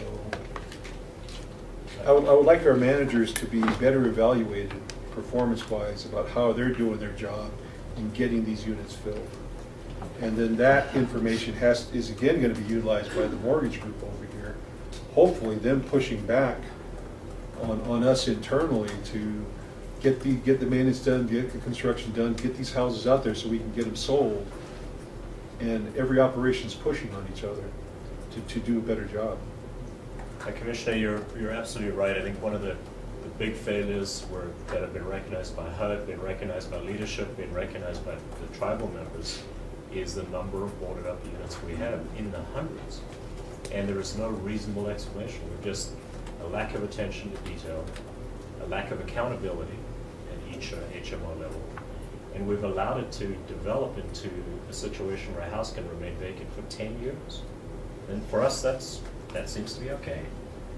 But I believe under Mr. Willeto's leadership, we'll get on this and we'll turn these units around. And hope you keep us accountable, because we're going to work with those HMOs to make sure. What we are doing is we're publishing on our website, say this loud so we can all hear, publishing on our website vacant units in each area, how many work orders are done by each HMO, how many home visits are done by the housing staff. We want to publish for all to see our levels of efficiency. We have 10 maintenance workers in Burnside. We want to see several hundred work orders being done. So we're going to start publishing those on the website each month to show progress and to show efficiency and to show a competition between the HMOs to get these things attended to. Before, there was no accountability, there was no metrics. We didn't understand if you have 10 maintenance workers, you need to do several hundred work orders. So that'll be published, and hopefully you won't be looking through your report to try and decipher the details. It'll be there for everyone to see. Well, the main thing right now is just the unoccupied units, for me anyway. And, you know, within the report from Housing Management Division, I don't see anything in here about the vacancies the way I'm asking it. I see it on maintenance side, so apparently maintenance is in charge of keeping a record of how many units are available for vacancy, for occupancy. Maintenance is in charge of that? There's a collaboration. When maintenance is finishing a unit, they ought to report it to the housing office. When the house is ready for occupancy, the housing office has 3 days to get it occupied. So we're trying to hold them to that time frame. They've got to start working 2, 3, 4 weeks before that unit is ready. So when it is turned over, they're ready with a tenant. Right now, we're not doing that. We get the unit ready, and then it's turned over to housing, and then they start to prepare a tenant. So they've got to overlap these two so that they coincide. Now, do we have a problem with the reporting systems too?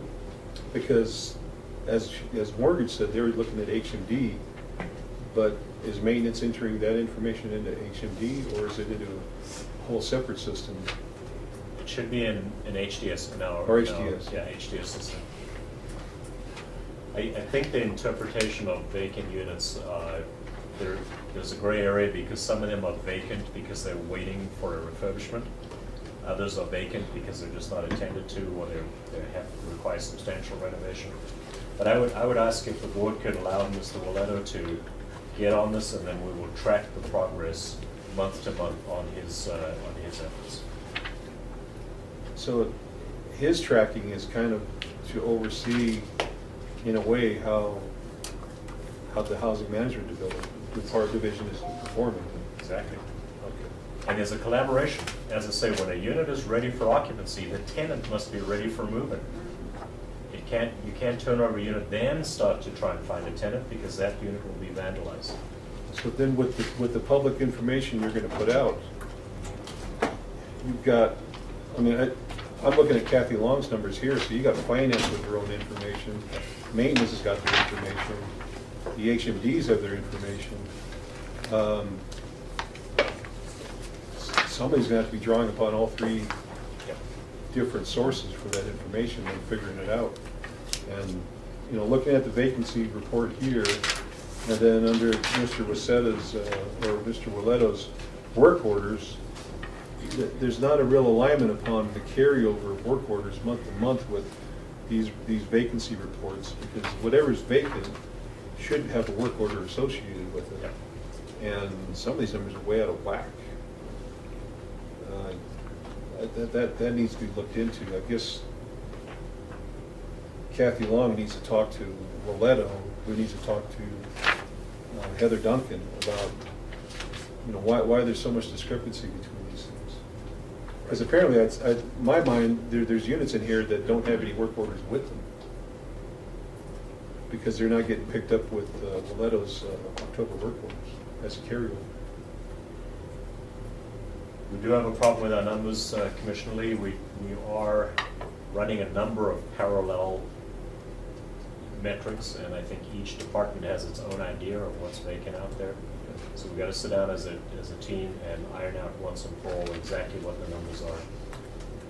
And I think that at a managers meeting, we should do that. We should get everyone to decide what the numbers are. I know you have a set of numbers, Kathy has a different set. Right? Well, I'm looking at HMD, and there's no number in here that I can see where it just says total vacant units.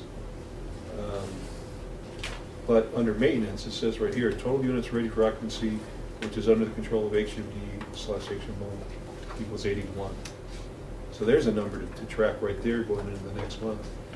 How many of those 81s have been occupied within the 3-day timeline that we're shooting for? And how many are going to carry over to next month? 81 right there. Right. You know, 439 are under maintenance responsibility, so those aren't occupied.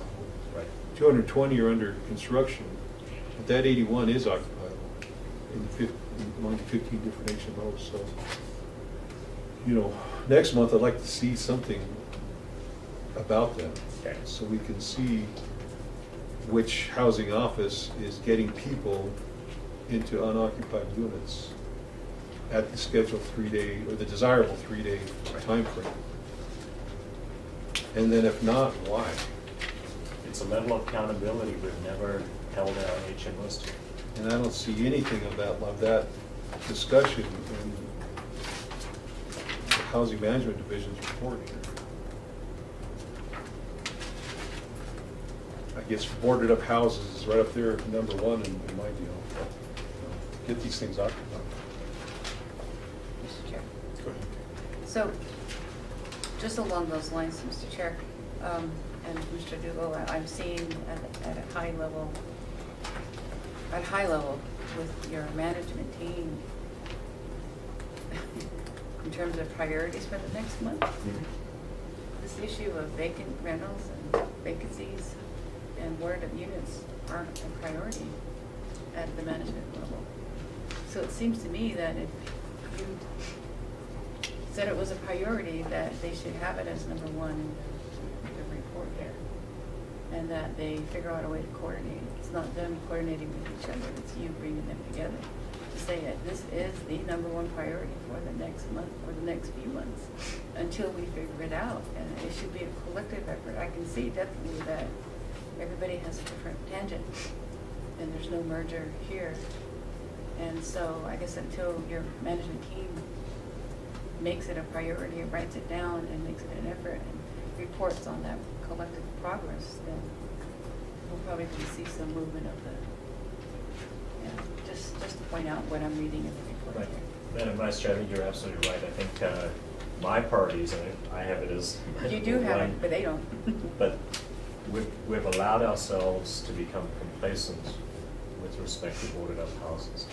It is to me, it's shameful that we've got 750 boarded up houses right now. And we've got people drive by every day and they look at them and they become demoralized. What is housing doing? All these people texting me questions when I was on the radio. Can't I just have one of those houses?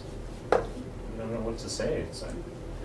But we'll get it as a priority for, I know Mr. Waleto is on it, and I know he's taking every step he can to get it done. So we'll work with the HMOs and with the maintenance to get that done.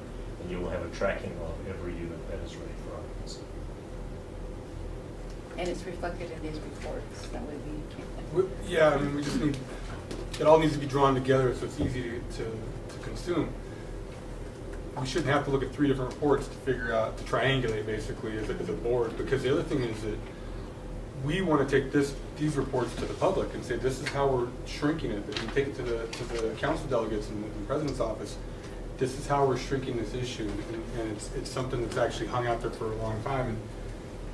And we're here to put pressure on NHA in that sense to do that. So that's I think that's probably the best thing to reiterate in the coming months. This is what we expect to just continue to see down. Obviously, I don't want to take it from the wrong angle, but we see that you're putting those in, with the force accounts and those types of things being put into place. That's going to help us out quite a bit. But you know, we gotta hold our own feet to the fire and say this is what we're responsible for and this is what we're expecting at this point going forward. Obviously, over the last year and a half, we've worked structurally to manage those bigger ones, and now that we've kind of been able to turn that corner, we're also needing to address this in a realistic and vast way. Mr. Chairman, we're going to publish it on our website. It's a project Kristen's on right now. The reason for that is we want the public to put pressure on us. You know, it's just not acceptable. We're hiding our numbers. You know how to read them, but the public doesn't. Right. And we're going to put them right on our website. This is how many units are vacant, and this is what we're doing about it. So in defense of the maintenance department, we're waiting for this HUD competitive grant that's coming out. They keep backing it off month by month. Every time we think we're there, it gets backed off another month. So finally we said, well, let's just do it. Mm-hmm. You know, we can't wait anymore. We got to Right. do it. So that's where we are right now. That's But you'll see it understandable. right on the website. I appreciate that. I'd like to see those 81 on the website come Monday. Okay. You know, I'll look at it daily to see how that number decreases. Thumbs up. Is there a particular, for those 81, is there a particular area that there's a higher concentration in? I think Tohatchi was our biggest concentration, Dwayne, is that right? Yeah, Tohatchi's the biggest one. That's gonna work. We have 5 regions or 5 offices that we're gonna handle first one. Once we get this thing rolled out, and that's where we're getting the wait lists and applications, already having people making updates so we can get them pre-assigned. One of the other part of it that part of this report that's put in here is that we added 30 brand new units in Ojo. That's what shot it up. And you're trying to get those people in here.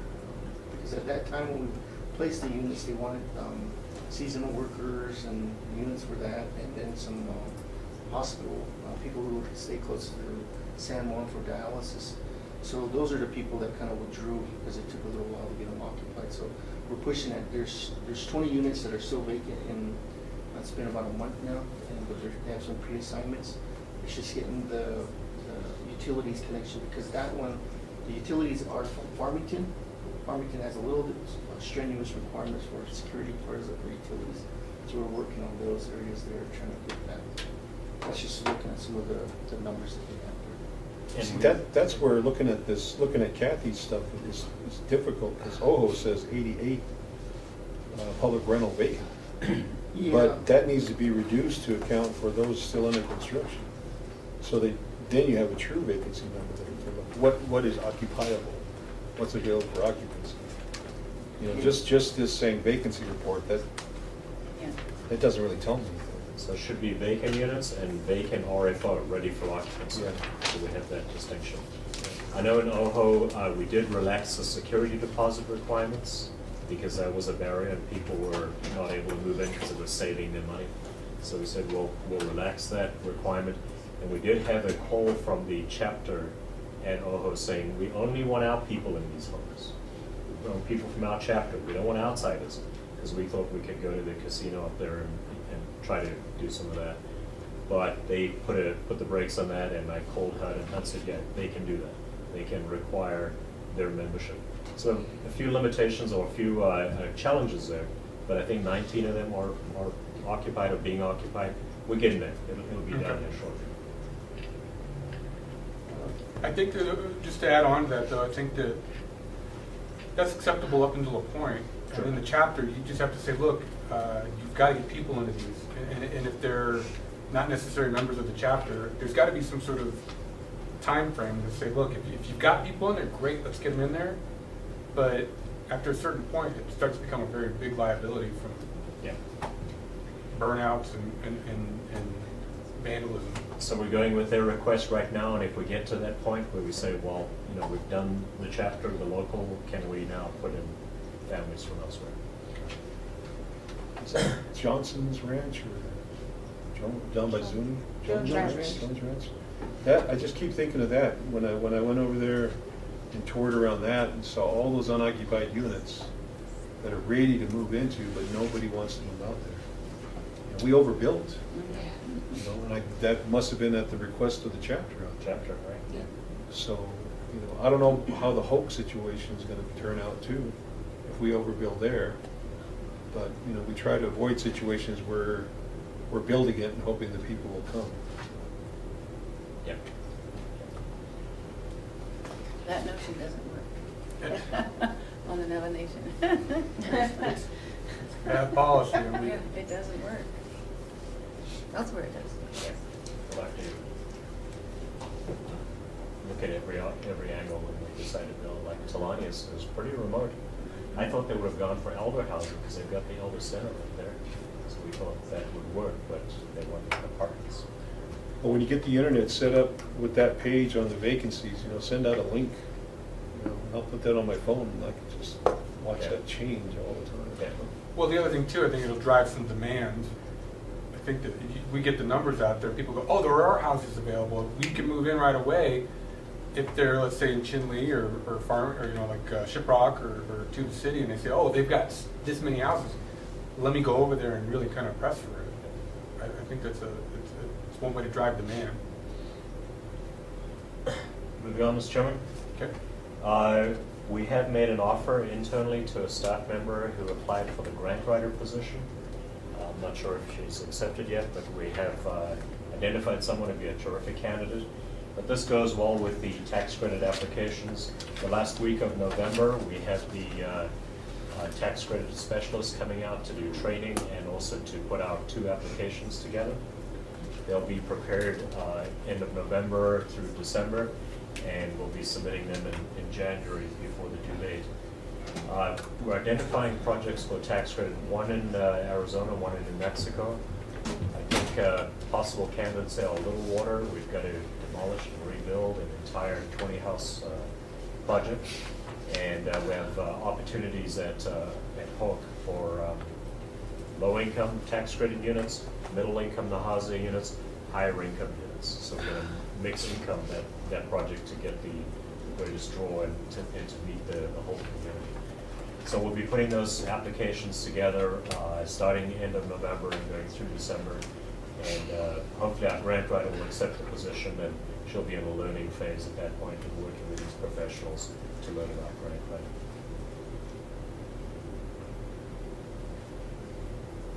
The next item, Mr. Chairman, we are trying to designate one project where we can bid it out to smaller contractors and ones and reduce the barriers like the bonding requirements and so on.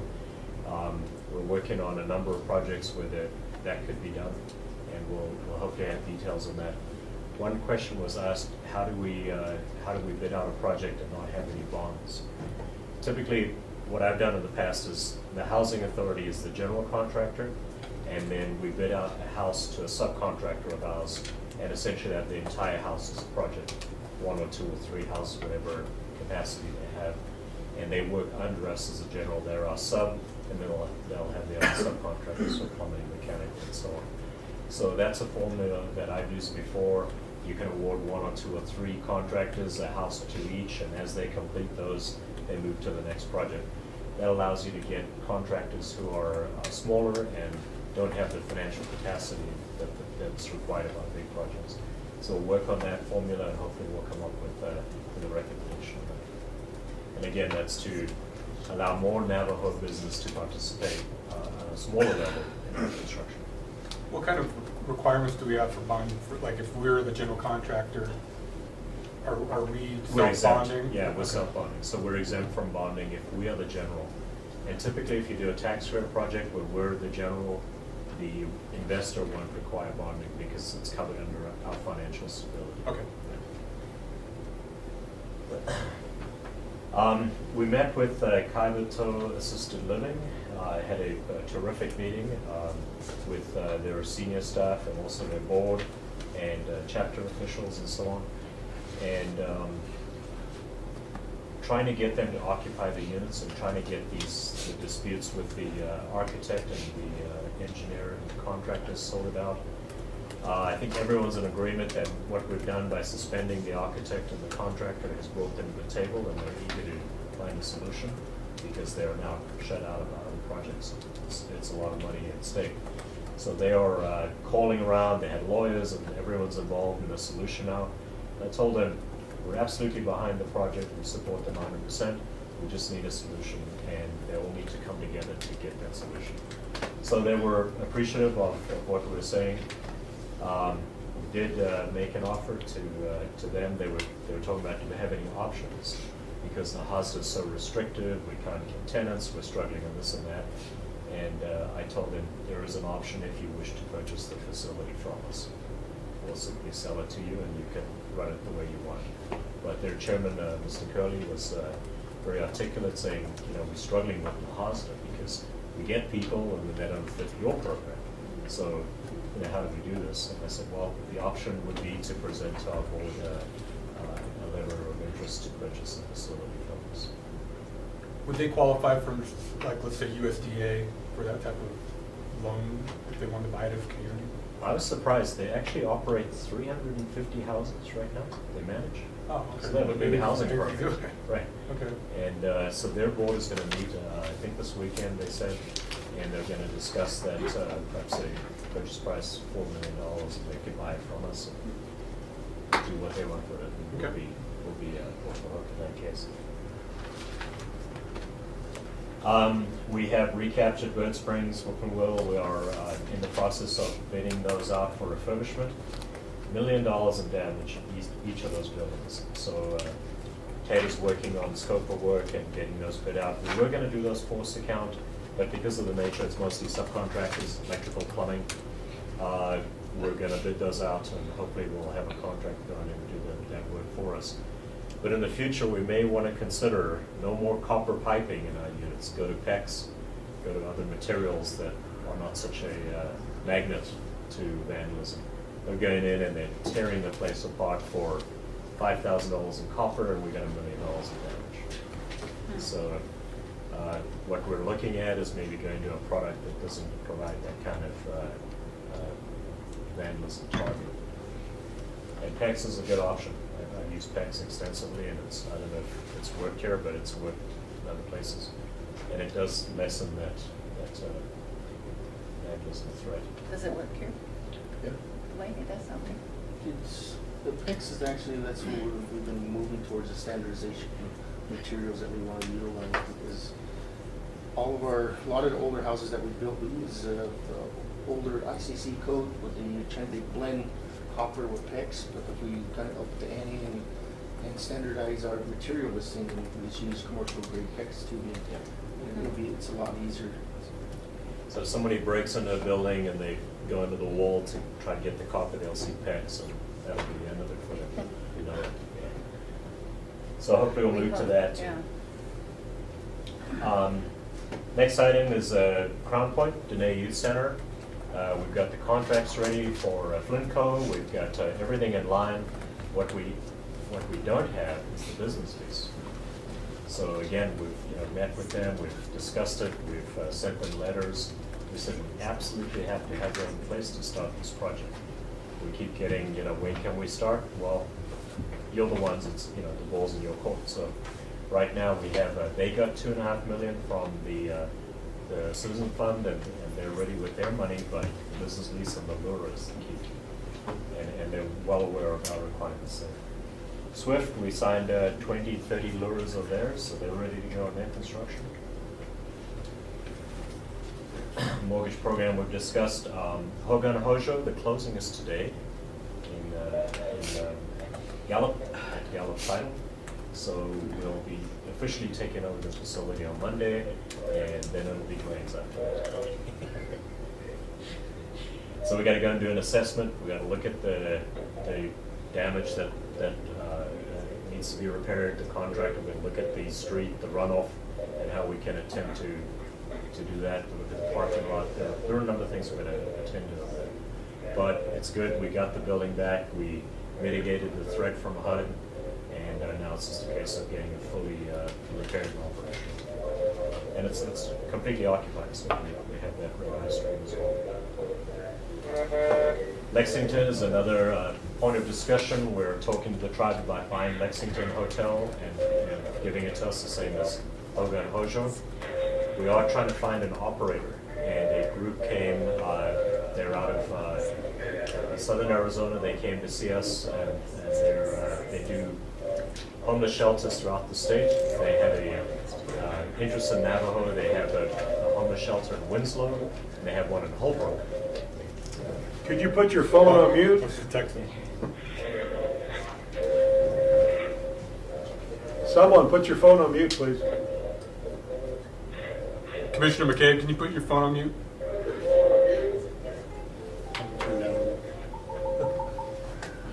It's a drill. Went around the globe twice. There you go. All right, there you go. Thank you. All right, go ahead. So we had this entity come to see us. They are coming back in a couple weeks. They have a homeless shelter in Winslow, and they have one in Holbrook. They have several down in the south, and they were interested in running a homeless facility. And our discussion is, if we get the facility, if the tribe buys it for us, would they run it as a homeless shelter and would provide perhaps some maintenance costs or something? But we're in discussions. I think the challenge for us is to run a facility that requires, counseling and drug and alcohol, and you get food, you get beverage, you get all those different things that we currently don't do. It's like running a hotel in a way. So we're very interested in talking to them about their programs. They do have funding, and if we could get it, they could use it. I think that would be a good solution for us. Is there any funding that comes from the city of Gallup? No, I met with them. They were not terribly sympathetic to the plight of homeless folks. They were fairly callous in their assessment, and I couldn't believe, they're saying the homeless people do it to themselves. They want to live like that. Oh, it's a tough thing to say. I guess that's that mentality. I was talking with Chris earlier on our trip over from Gallup, that with the economic machine as it is, our own people end up just being the churn in this big wheel that grinds up our people. At the same time, it takes the money out of us and puts it into the city of Gallup. Yeah, it's there's not a lot of empathy down there for our folks, and it's something we have to do ourselves. It's the way it's going to be. Who did you meet with, Mr. Chair? I met with City Gallup Council? Housing Authority, Okay. and they had some city folks there. Okay. So, they're looking at high-income housing. They wouldn't. I see. You could jump in. Moving on, today, Mr. Chairman, in our executive session, I'd like to talk further about those opportunities. We do have several things to talk about in that regard, but they're confidential this time. Okay. Okay, we're, on Monday, we got to bid to get a contractor to transfer all our physical records to digital. We have an estimated cost of $200,000 to complete that project. At that point, every office will be in charge of transferring their documents to digital and storing them in a digital format. We'll create a database, and hopefully we won't have records department after that project is completed. So it's a big undertaking, but I think very necessary. We're incurring a huge expense in that regard, and I think we will be saving money in the long run. So Monday, that'll be out to bid. The APR will be completed next week, and we'll be circulating it for public comment. The final numbers are coming in. We'll circulate that, and we'll also have to notify the public that it's available for public comment there. We're working on finalizing the employee buyout, and we've rephrased the title to Early Retirement Incentive Program. And hopefully at the next meeting, we'll have some final figures and numbers for you so we can make a determination if that's something we want to consider.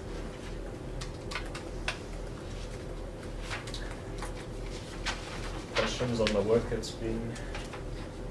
Madam Vice Chair. Are we still planning to amend the IHP? Thank you for that question. That's we had a long discussion on this yesterday. We're actually in the process of amending all IHPs from 18, 17, 16, 15, 14, 13, 12. There is pools of money that's been left behind that has to now be reconciled and do an informal amendment on the prior year's IHPs, which is something we can do. We don't have to go through a whole public process to roll all those funds into projects that we're now looking at doing and to bring that funding forward. I have some exact numbers for you. 16, we have $14 million there that hasn't been utilized. 17, we have 10.4 million. 18, we have 10.4 million. So just in the 3 prior years, we have 35 million that hasn't been utilized or is left over from projects that have been completed.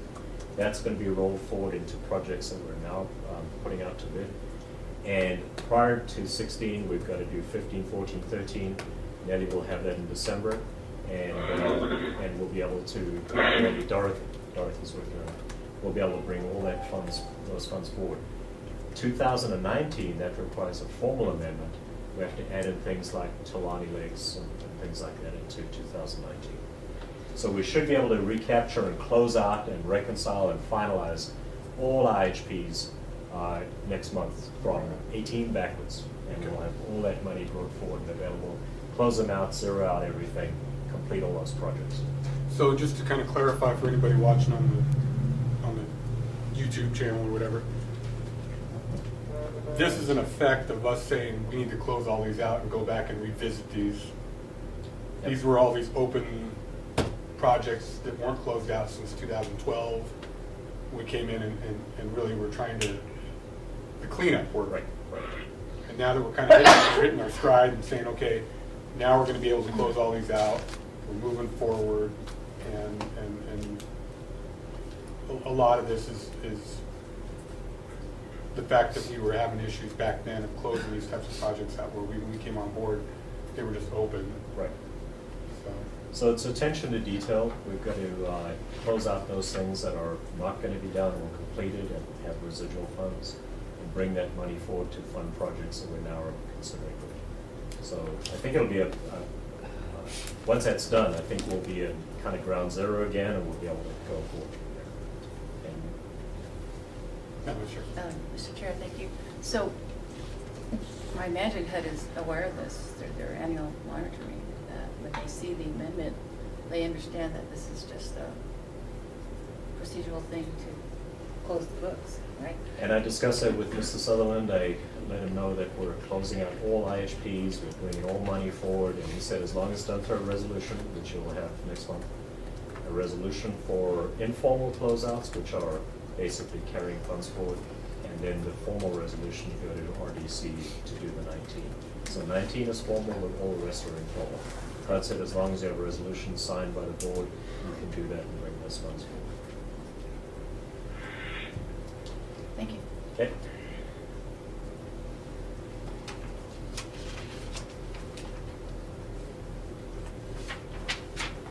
Mr. Chair, this is Sean. Go ahead, Commissioner McCabe. I just want to rewind real quick back to Mr. Dugan's comments about business site lease and what's really appearing to be the twilight of my career in economic development over the next few weeks. I'd like to, there's two things I want to make a priority when it comes to the bridge between economic development and NHA.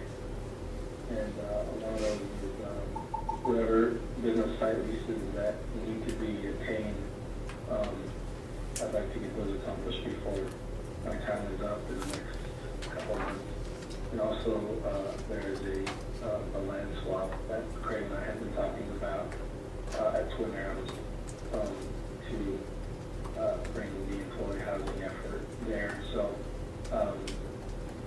Craig, whatever you need from me, particularly on any business studies that are pending, let me know ASAP, and I can start putting all that together, expedite it to get it done before I'm gone. And then, like you and I talked about kind of offline, we'll make that land swap a priority so that hopefully we can announce a project there at 20 Rosa in the near future.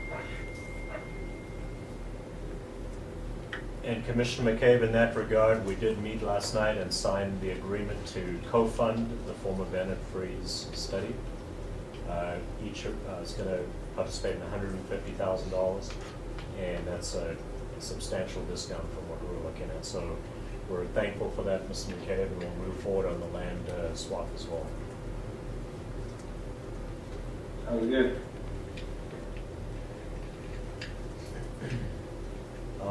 If I could cherry pick some other highlighted items, and again, some of these things we'll do in executive session later on, but Bluestone, Hook, we're bidding out 1st of December, is that correct? That's what we're shooting for. Shooting for 1st of December. Talani Lakes, we'll try to iron out the numbers and see what the demand is there and verify that the 20 units are necessary. We're looking at first week of January, we bid that out. We'll verify that first. How many units were there initially that we applied at? 36? 36. And it was kind of like, wasn't it faculty housing? It was modular homes, but we're revisiting that. What we're saying is we could break it down into 5-pod type thing with smaller contractors. We have Blue out there, use a conventional type building. We're hoping that it'll bring some of the contractors from that region off the reservation to build. So we're planning that. We're planning that strategy together. So and one of the plans is that we wanted to get it done by end of this month, but due to some other little bit of adjustments trying to get all the other big projects out, we're still working on that. Okay. And then to add on, we did meet with Michelle Crank from the, Mr. President's office. We gave her updates last week, worked out the names and everything, and gave her all the schedules there. So she took that back to Mr. President. And Vice Chair. Just going back to this land swap discussion, I don't know anything about it, so I would like to be part of these, some of those development discussions, and then to understand other partners that are or could be involved in this effort towards economic development activities. You want to update now? Sure. Yeah. Madam Vice Chair, we were discussing with economic development. We own the site that is on the off-ramp for Twin Arrows. It's on the south side of the 40. It's in a floodplain. It's difficult to develop. There is no infrastructure. There's no utilities. It would be basically building from scratch. Economic development owns land further up where there are utilities and closer to the casino. And we were looking at swapping the land so that we could have a developable piece of land and they could have a commercially viable piece of property for themselves. So that's the discussion, but obviously that would have details. Okay. I guess with that, I know that there might be other interests out there. Napa Shopping Center for one.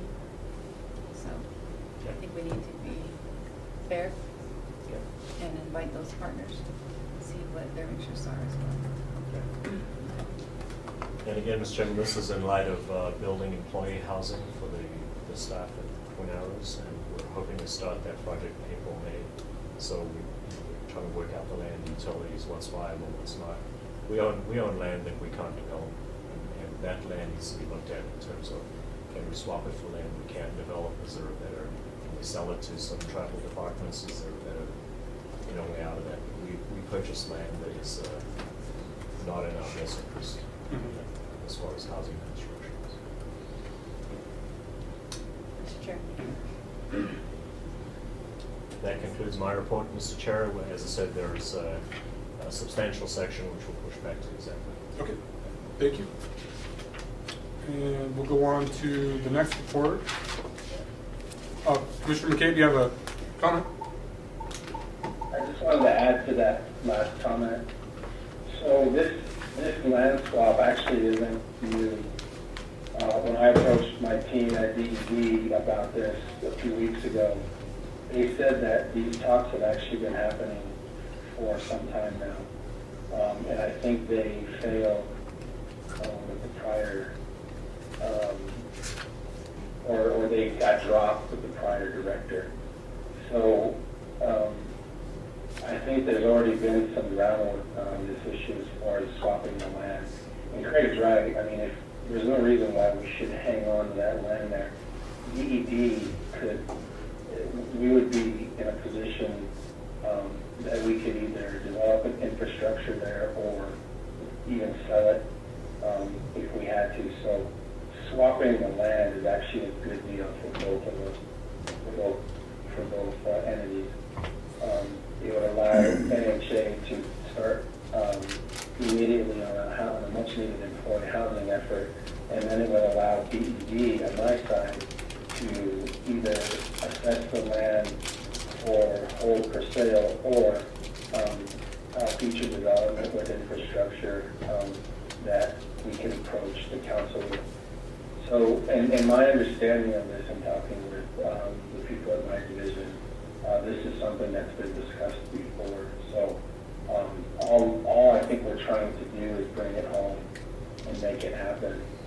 I would hate to, with the new administration coming in and most likely a new division director, that would take time to figure everything out and then make a decision. I think we would lose that opportunity, and it would probably take upwards of a year to probably try and get it reunited. So just trying to make that happen before. So anyone who wants to be involved, you're welcome to come to meetings or whatever. But like I said, I think some of the groundwork for this has already been done, and we're just trying to bring it home and make it happen. So just wanted to let the board know on that end. That again, this is something that I think has been discussed at some point in the past. Mr. Chair? I'm not aware. As long as I've been on this board, I'm not aware. So I just like to be aware. Okay. All right. Any further comments? Chair? Yeah, go ahead. Good morning, this is Carrie. As I was listening in, I would like to thank or appreciate NHA staff to consider hiring and for those homes that are to be renovated and to hire a local people. I think that is a really great idea, and that if we could do more of that, I really like the idea because we have families out there, who are struggling, and at the time of holidays, I think this would be a really great idea for them. So I just like to extend my appreciation for them thinking in those ways. So that's all I have to say for now. Thank you. Appreciate the comment. We'll go into operations report, Mr. Rosetta. Good morning, sir, and fellow commissioners. Real brief, there was some highlighting in the report. We've been working through trying to, we've been included with actually reviewing some of NDOT's road improvements around the reservation. So they brought to us Little Water. They're doing, I believe it's a 6-mile road improvement to the chapter. So we met with them, looked at the drawings, they asked for our comments on the design, because one of the concerns within Little Water, they have a lot of water runoff that impacts our subdivision. So we sat down for the day and we went through the schematics and asked for questions, and with the dialogue we had was positive, because as NDOT moves approaches to some of these road improvements, they want to bring Housing Authority in more to help design some of the roadways. So the Little Water here, that after we looked at the design drawings and their proposed scheme of carrying this road improvement, didn't impact our housing, but we had some recommendations about future areas of where we're gonna do the water discharge, where we can put it, because that's one of the biggest problems, that we don't really plan on where the water's gonna run. Because if we do outlets in the area, the water will make its way back to their subdivisions because of people driving from the houses to the track. So that was very, very, very successful. And we got other projects that they're gonna be consulting with us. So I think that's, as we go through this coming new program year, we're gonna be building on a lot of that collaboration now.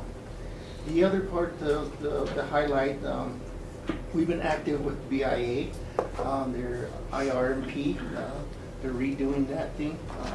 So what we're doing is we're extracting all of our housing units that we built within the 5 or the 9 chapters, and we're giving them that GIS data so they can actually plot it, because in the draft report they have, there's no maps in their mention of housing.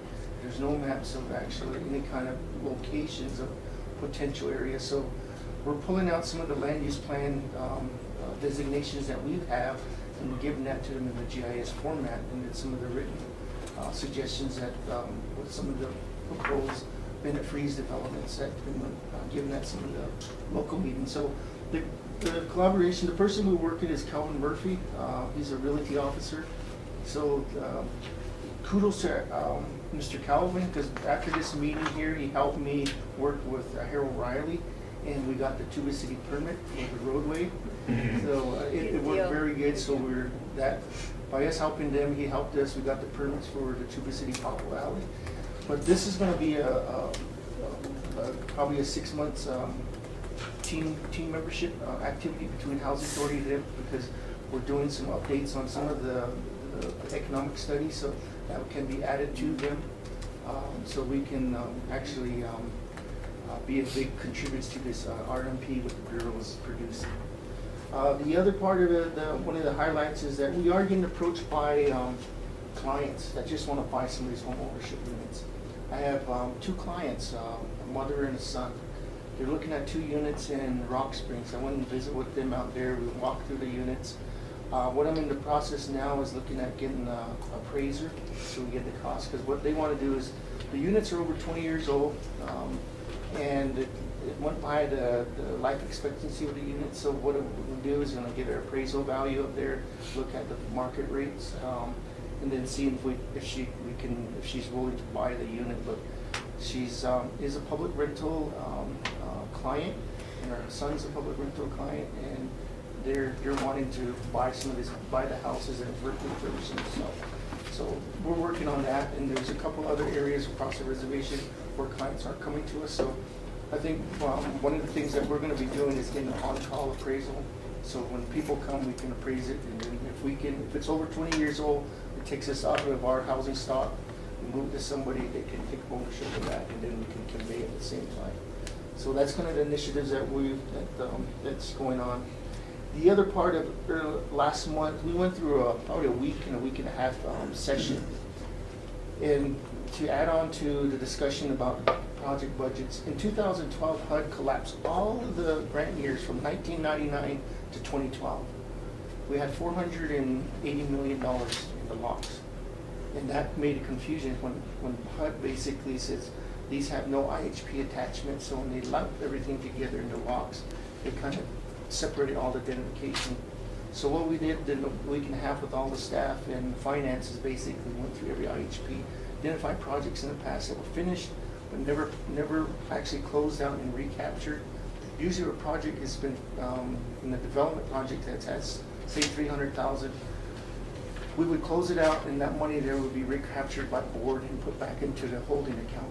Those never really happened. So as we went through this exercise, we identified each grant year how much money was left in there.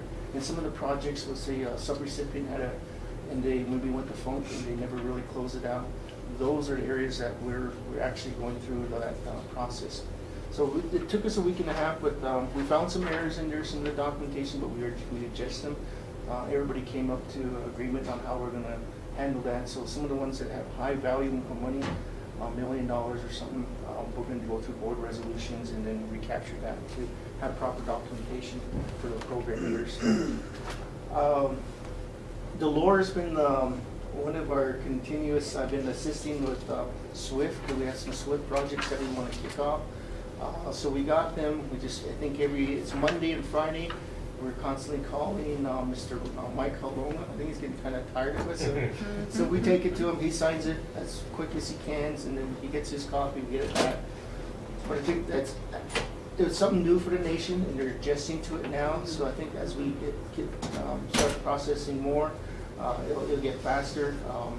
So that's kind of what we're really we're helping on monitoring that. So it took a while to get it going, but it's turning out very well. The other part of this, what we're working on is the Wellers, the Crown Point.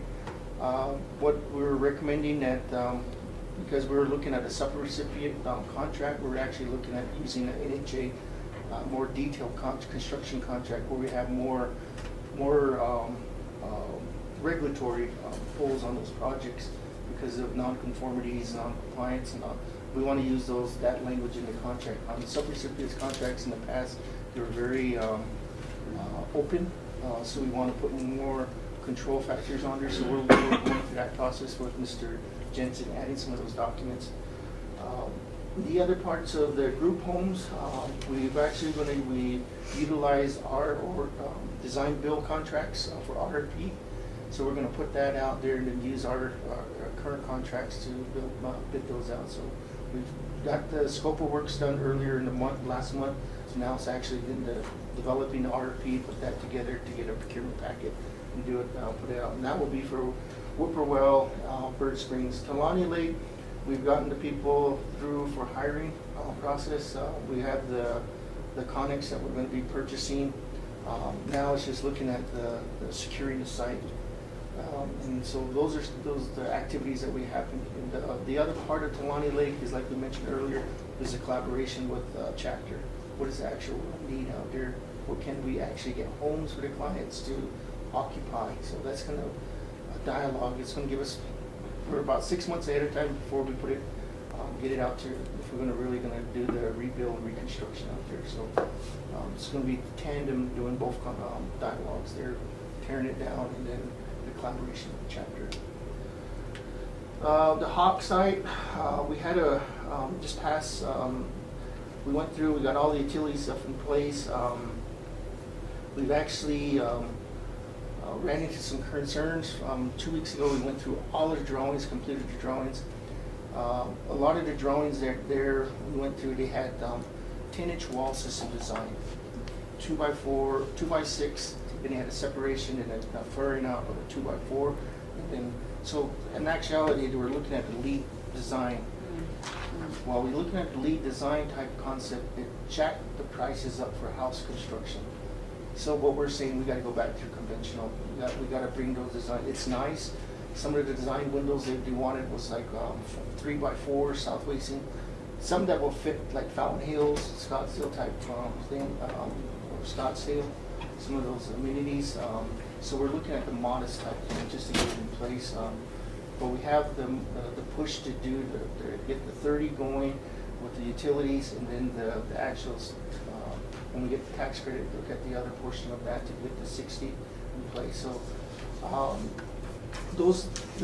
so we're working on the recommendations with Mr. Dougal to review our comments and our recommendations to maybe have a SPS that work with us to redesign, bring those back down to a modest wall structure. So also too, we've the collaboration with Apache County is going very well. They have established bus route, but we're looking at some other areas of the turnouts. 800 feet is the only thing that's kind of holding us back, but we're still going to move forward with everything because I think we found out last Thursday, or just past Thursday, that the Chapter's working with to buying that section of lower section of property there from the owner. So if they get moved that through, that's something that will help us out. But we're staying focused with Apache County and keeping that corridor that's already established and seeing what we can move with that project. So the utilities part, we're just now we're going to have a week after the holidays is over. We're planning to pull together with NHA, so we have all the cost estimates and all the design. They have the design reviews for the last 2 weeks now, so We're gonna have a meeting after the holidays and bring them together to see what some possible changes that we may do. The one thing that they wanted to build was a 16-inch water line. We're gonna reduce it down to 8-inch to meet the 100 units, so we don't have the higher cost. But the momentum is picking up. So we've said we're going to do it, advertise it by April, but I think we're comfortable. Maybe we can move it up even quicker. So as soon as this month, end of this month, we'll have a schedule, and we'll put that together with all the consultation comments back from all the different entities. One thing's good about this. Why was the pipe size larger? Initially, when they wanted to build this thing out, they were looking at 200 to 300 homes. So in order to build 200 to 300 homes, you had to have fire hydrants, you had to have all the different fire suppressive requirements because of the state requirements. They wanted elderly group home, they wanted apartment buildings, commercial C-stores. So they wanted to build out. Because of that, we had to run the fire suppression systems and everything, so it needed a larger volume system. So by us not looking at the big elderly group homes, the apartments building is looking at single dwelling units or duplexes. We don't have to have that big of a line. So when you're staying with what NHA is saying, stay at 100 units or lower, then we don't have to build out, because they were saying that they had to do a compression station for the water if we have to, and that's very expensive. So we look at all those options, and that's why we stay at that 100 units or less type of development. What about, that's going to restrict us on any expansion possibilities there? Well, if we go with the 8-inch line, we still have that potential to tap off without having to put a booster station there, because the residual flow of water won't be really impacted. So we're looking at, we're keeping at that 100, but we're keeping at the water pressure. So if we want to say, like, somebody wants to build not a 2-story, but a center, they'll still have enough pressure there. Plus, we're also looking, we still need to put in that water tank. So we run water to the water tank, that will offset the pressure. We'll still have continuous pressure off there, because we're still gonna need some water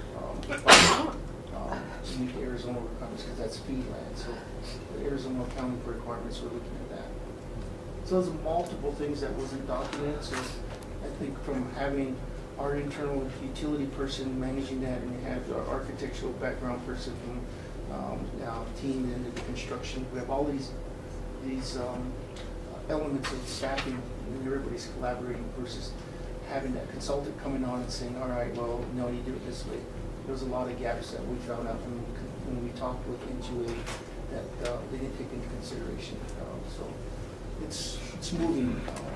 Everybody's surprised how fast in the last 5 months it's gotten to where we're at. It's been sitting for the last 4 years. So we're positive. What's the, so we've shrunk down from like when I came on board, it was like 200 units they were imagining. We've shrunk it down to potentially about 100 at some point. Did the lot sizes change it, or are we just saying this is the area right here? How did you shrink? The only thing we shrunk down was the apartment complex, apartments, buildings, and the elderly care centers. Those ones are running about 115 units. And those were the most costly because we had a lot of code requirements that we do there. And one question that we asked was, okay, where's our need factor for all of this area? From what we looked at, there was 132 applications for single housing units. And so we said, all right, we're going to keep all of the single housing developments there. That's the most priority. The other ones, if we really want to move that way, we can. But I think for us, just to meet the requirements of there for the potential 100 units, we're going to keep all lot configurations the same. We're not going to change them. So, Mr. Dugal, like based on that, what do we do in the front load the application process to make sure we've got people ready to go? Like, you know, you can pre-qualify a bunch of people and have them ready to roll. I know when we first came on board, we asked and they said, well, we got about 30. If we really know that there's that type of demand, why not really kind of front load that and make sure that we have, you know, A, B, C, D all the way through those 100 apps assigned to a particular lot, you know, just ready to go and say this is what we're going to be able to get you into as far as that goes. One thing that we, as us personally, as a professional, is that the community has been gun shy because of what has happened in the past.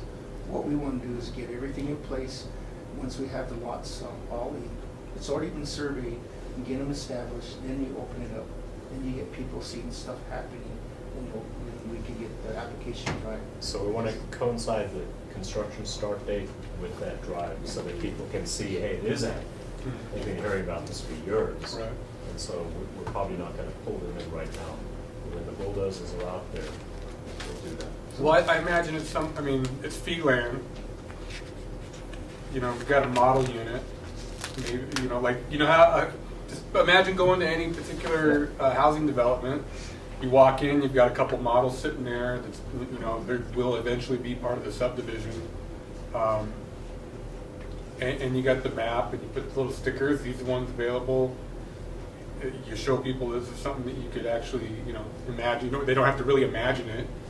They just see the houses being there. So we're looking at 20 units being tax credits, which will be very low income. Mm-hmm. Another 20 units being the HOSDA, and the remainder being home ownership opportunities. So maybe we can build a model home for home ownership and say either a 2-bedroom, 3-bedroom, 4-bedroom. This is the cost, these are the lots, you can come in and choose, put down a deposit or start working in the mortgage. So I think that's when the construction starts, we can get to that market.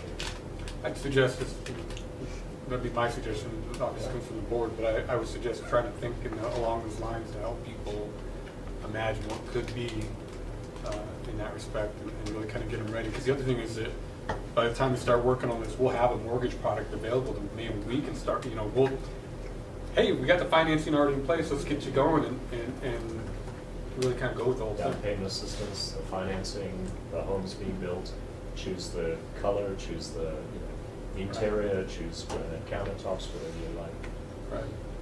Right. Just to add on, in the design schemes of there is, they had 1-bedroom or 2-bedroom, 3-bedroom models that will set along the an office type of structure where everything will be focused around. So there will be model units being constructed prior to the full development.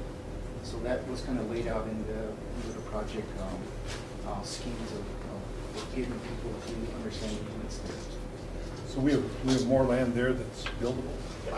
Yeah, there's a lot of land that's buildable, but the one big question from Mr. Reed, being the hydrologist, engineer, or civil engineer, we're gonna put all these homes here, where's that water gonna go to? We went and did a visual using the digital elevation, a model where water would run.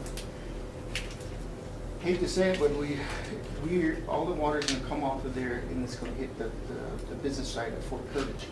So we gotta figure out how do we do a lot of the drainage, not detention, but retention, and how do we build that out with them, and maybe some landscaping areas. So they had a lot of riprap materials, and I think that was like 1.3 million, I think they were saying, just to do all the riprap and drainages. And we're saying, well, we got to figure out how do we control that in some of these lots, because the way the road is designed, water hits the road, they're going to run down the road. First thing that's going to come out is right at the Fort Courage business site. So we're looking at that as one of the biggest critical things, because we got to manage the water, and that's one thing that nobody really looks at is where's that water going to run to. Figure we just build, and then next thing you know, 5 years after we build, we're faced with some issues there. So Brian is on that. He's kind of looking at different areas and different recommendations. Plus, because it's fee land, we still have to meet the Apache County water discharge requirements. So since he's worked in Flagstaff with the city of Flagstaff, we're taking some of those model requirements and applying them. And that was not covered in some of the previous design stuff, so that was missed. So, and that's kind of what I refer back to. the staff are picking up some of this stuff from their past experiences working in different areas and the requirements that we have to do. So there was no drainage system that was designed with it? Well, there is a drainage system design, but it was more, I guess the city approach type of drainage systems. It didn't take about it only looked at the on-site water control, it didn't look at the off-site discharge. And that's one of the biggest problems that we looked at when we ran the digital elevation, because they had a couple of retention ponds that we're going to use for like walkways and planting areas. They wanted to use that water to irrigate and stuff. But with what goes on there with the sediment, because it's clay, that builds up a lot, and the maintenance to maintain those detention ponds would be costly. So we're trying to figure out how do we balance that out, because in the field walkthrough from Brian's, some of these, there's some ditches that are actually probably about waist deep now. And that's just from the sheet flow, everything coming down to one drainage, and now it's starting to cut in there. So, but when we look at the drainage analysis, they said everything was still flat. So 4 years, the topography has really changed already in that area. Madam Chair.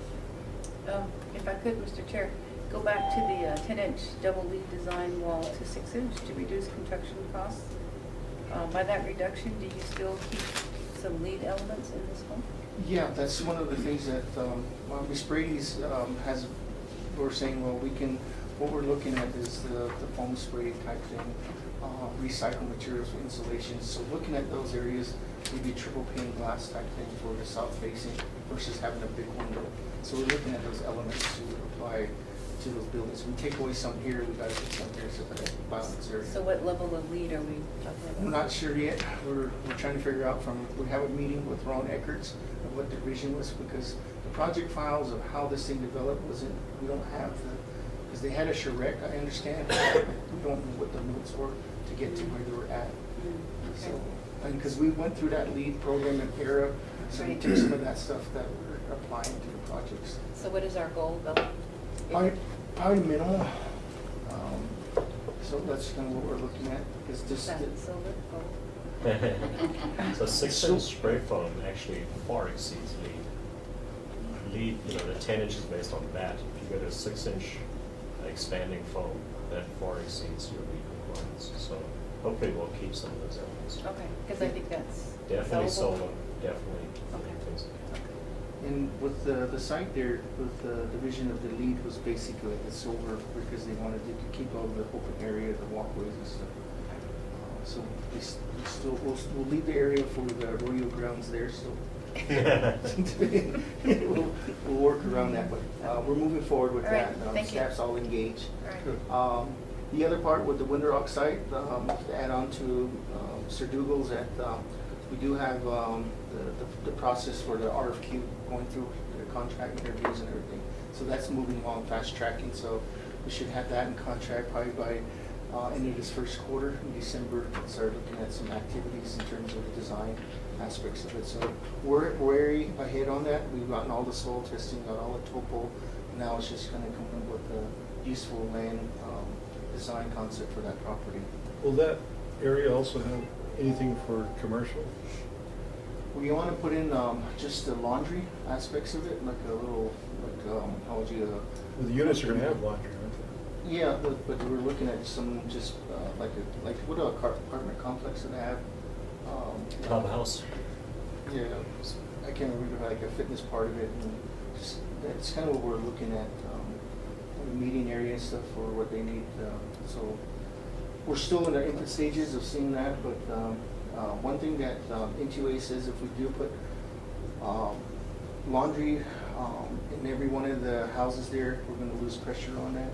So they were saying not to put individual, because it's employee housing, maybe have one central area for our laundry aspects of it, because we're looking at the water pressure, because that's one of the biggest things that when we first got the utility commitments from NHA.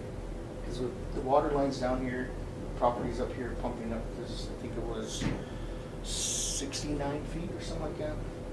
That was some pressure loss there. Plus we're building 2 stories. So we're gonna have a little bit of pressure issue there. What about the fire requirements? Fire requirements, we're looking at the tank up on the western end with it's most likely be maybe 1 unit or 2 units will be a dry system. And that dry system will basically offset the wet system. So those are some of the, we're still looking at that until we get a designer in and they can start hard calculating some of these areas. So we're not gonna be able to expand beyond the 60 there? No. 60 is kind of what we're looking as the big threshold. Mr. Chair. Oh, sure. So with that, how is NTUA working for other future development if we're having water pressure needs in the Winona area? Well, it's just for that one location because we're tapping off of that BIA compound on the north side. Okay. And they have a 6-inch line, and we're running, since the water line is higher than us, and they're running it straight down to us so we can keep the straight pressure. Before, we're running off of our existing subdivision, which is lower. So basically, they says that leave this alone here, that doesn't impact the water lines down at the commercial store. So we went to the north side to add, to keep that pressure value there. So we got the commitments, we've surveyed it, so we're going through the actual easement corridor with the BIA now.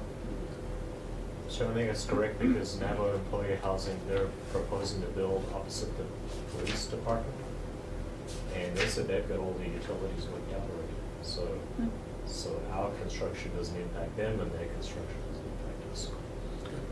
It's what we found out, it's just a web of different water lines. One side only has maybe a 4-inch line, and then you go up maybe 800 feet, and that's an 8-inch line. So it's been tapped off so many. It seems that system we're saying is over 40 years old. So that's why we went to the biggest line there to support what we can.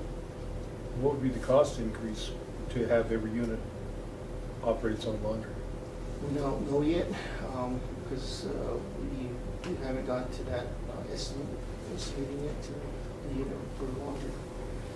So we basically haven't looked at the cost. We're looking at just the infrastructure first, and that's going to get getting the actual utilities to the site. It just seems a little strange to me because the occupancy for the dwelling would already have a water number associated with it. I don't know why cutting out the laundry aspect would be so appealable. Is the intent for us just to operate these as rental units forever, or are we going to sell them at some point? Because if we were to sell them, it wouldn't be a good buy to have to walk your laundry out. Well, I think one of the initial plans was just the rental units aspects of it, but and that was one of the. There was really no discussion about the resale and conversion aspects of it. But if the resale and conversion aspects is something that we need to entertain, we can open those options up and then go back and look at the calculation portion. If we're running a water tank or a storage unit there, it'll support that. And that's what we're looking at. It's getting those units there and that getting that infrastructure for the water.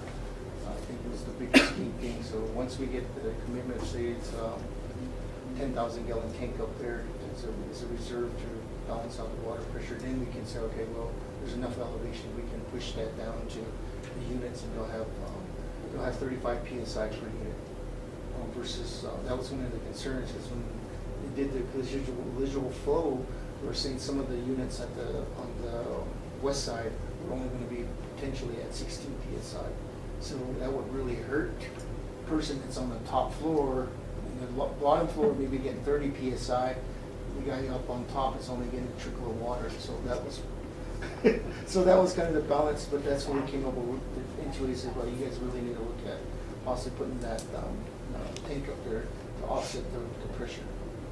I think we really should look at making those units operate with laundry each unit. Get the water pressure boosted up, put in additional tank. I'm not sure about the possibility of expanding there at some point. If that's, are we tight within the footprint already?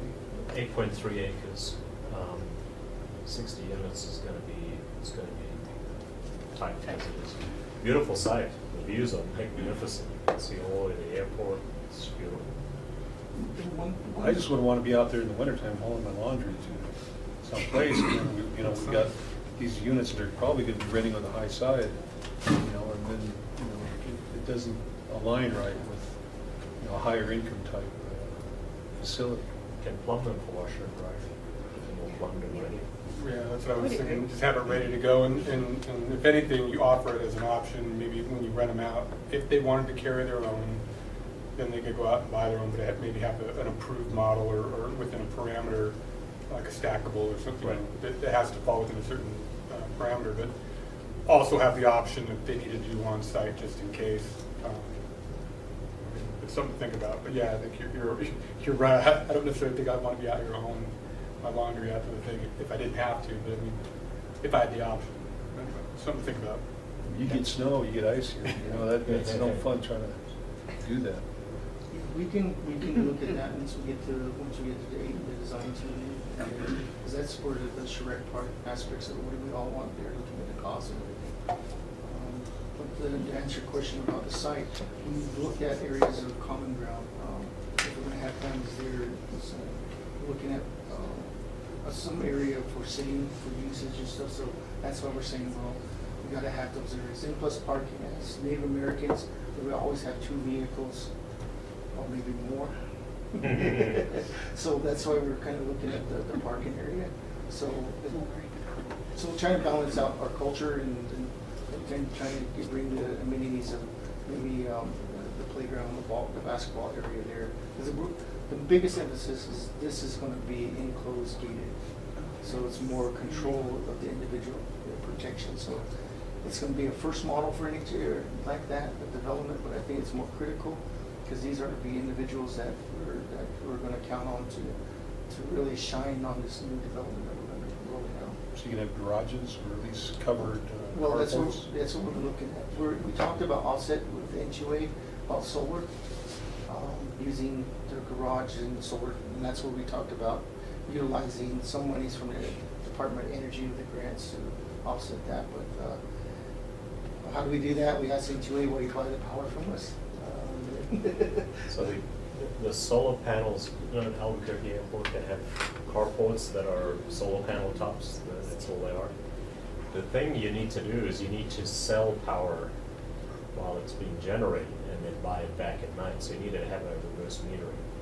NTUA doesn't do reverse metering. So you need to sell all day and then at night take it out for free. So you net it out. That's where we need to talk to the council about getting that pushed through so we can do that. So if we do the carports and everything, that would really help out with us, because that would kind of offset some of the low-income people we have there. The monies that would go back in can offset the utility costs. Definitely common area utilities, lights and so on, and definitely clubhouse where you have maybe a gym, things like that, and the laundromat. So if you have that solar, it's going to help out with all those expenses. But as we get the firm solidified this coming week and next week, I think that's one of the things that we'll invite you all to be part of this, because it's going to have to, every one of our ideas of collaboration, we're going to look at that. And that's because as a professional, every one of us is going to have our own different ideas and what we think that would be meant to individuals that are going to be utilizing that. I think that collaborations will be real critical on this project. Sure. So in terms of other infrastructure like the roads and pathways and stuff, are we partnering with the tribe?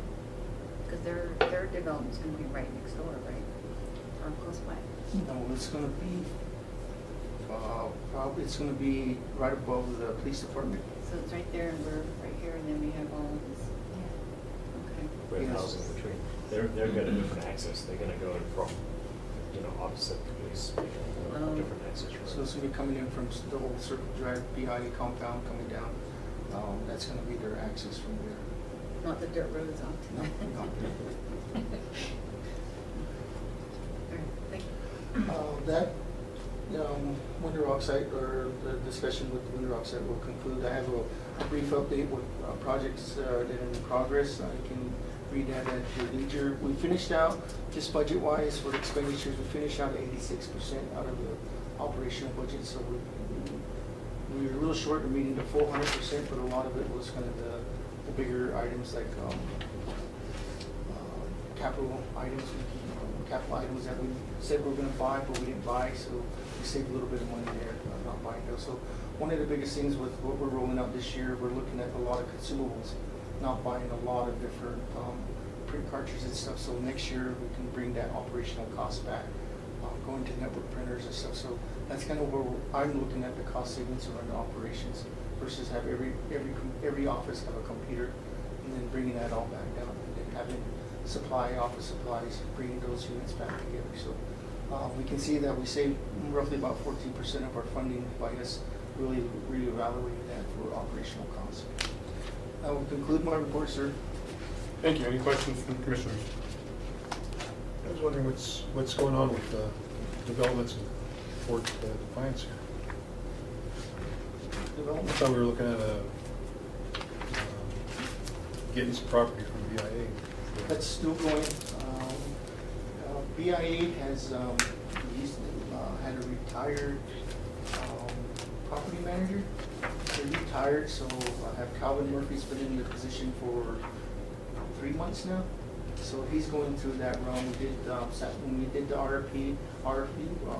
IRMP meeting. We brought that up. He said he still hasn't had time to go back and find all of the BIA documentation for that property.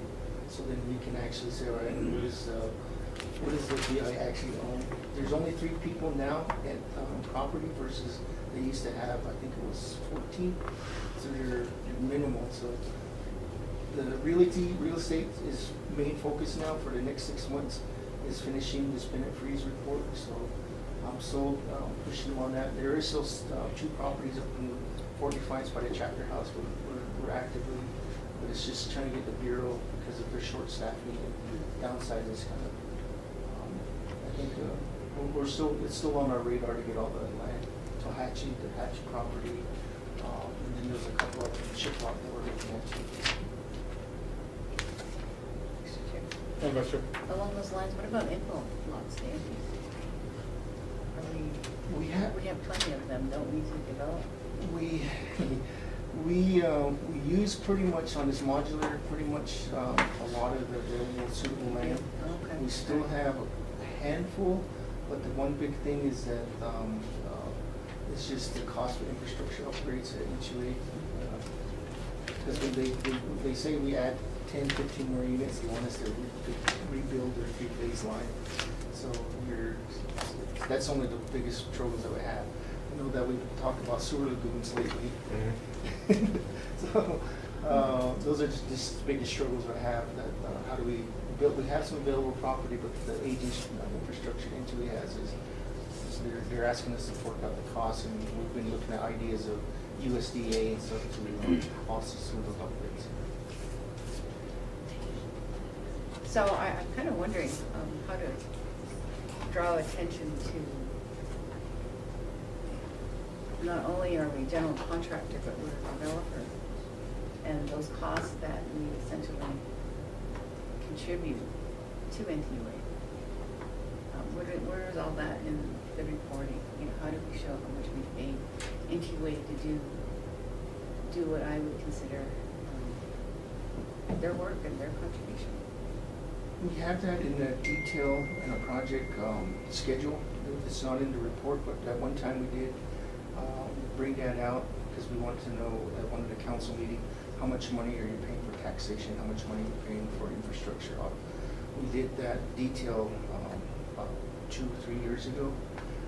But in each one of the project reportings we do have, when we do a project closeout, all the infrastructure upgrades offsite because we have to account for that as a soft cost because it's outside of the actual 5-foot perimeter of the unit. So we capture that plus the taxation that we have to pay. So those are something we have.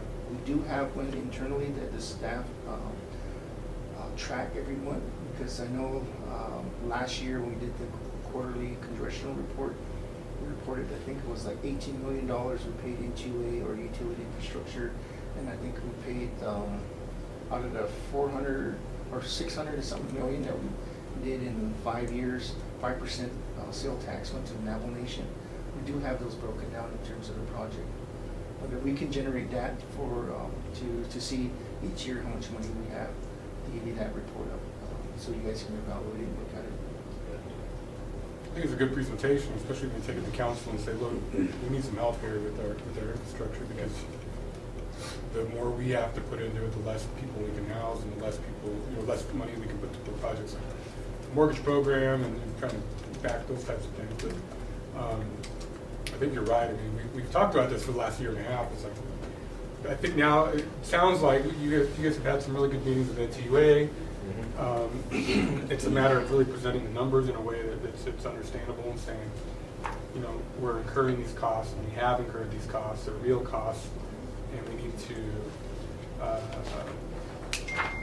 if we're going to create customers for you that are going to pay for the next several decades, then we need some help with the development. Otherwise we're going to end up running our own utility and saying, well, I guess if we have to invest in ourselves, let's invest in ourselves. But if we have an entity out there that specializes in this, let's be real partners at that point. We'll get those numbers. Thank you.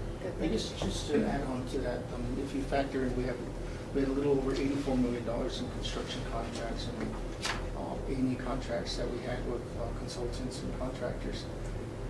You take that 5% out, we're looking at probably about $4 million that Navajo Nation won't be paid in terms of the 5% sales tax. So I think that's one factor that we do need to bring back to life, that NHA is contributing a lot. And this doesn't take into the fact that we have all the fuel that we buy for these contractors going back and forth to Navajo Nation.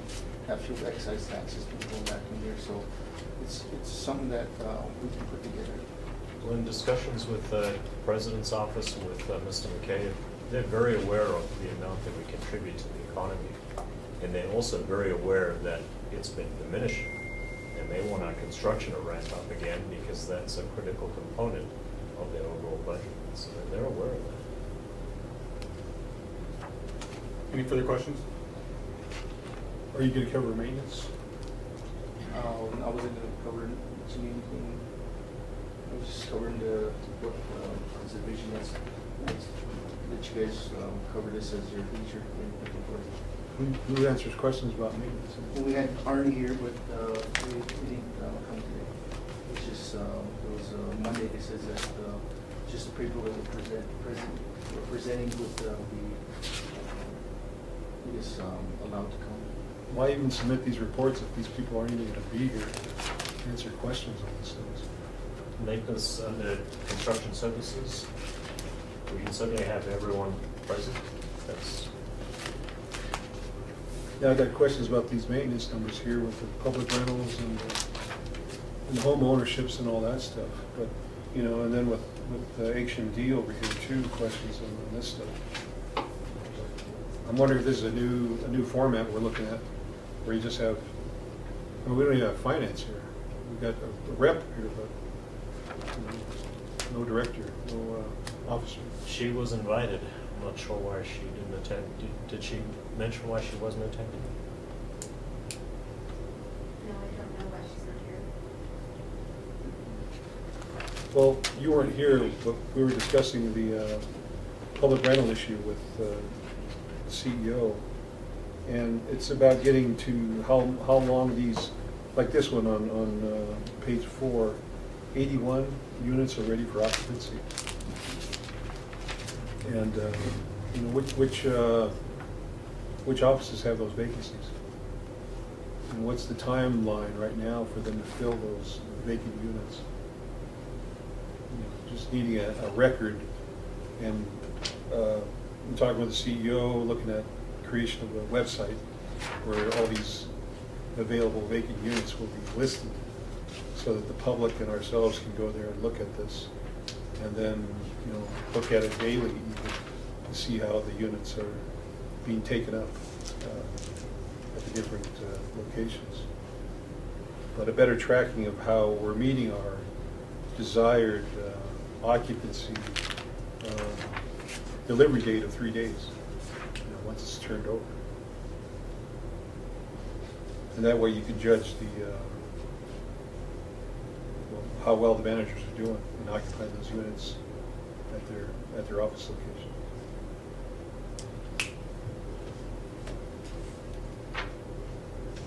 Commissioner Lee, we do have those numbers broken down per HMO. They're not in the report, but I see those numbers regularly, so they're available. I'll make sure you get that. Yeah, that goes right there towards how many, all the units that are all boarded up out there, so we can have an idea of, what is going on with this stuff. How are we decreasing the number of available units so that we don't hear this feedback we get from people that go looking for a public rental unit, and then they're told by the local office, well, there's nothing available. But then the website says, yeah, there's a whole bunch available. And then we ask the manager, why aren't you updating the website, because you're telling the public something different than what you're telling the board of commissioners and what you're telling the upper level staff too. So looking for more accountability and a push towards getting these units occupied as quickly as possible. And that requires these folks to have to plan ahead on what's going to be coming available. So that's a question more in Heather's court about why isn't that a top priority here about getting these units occupied.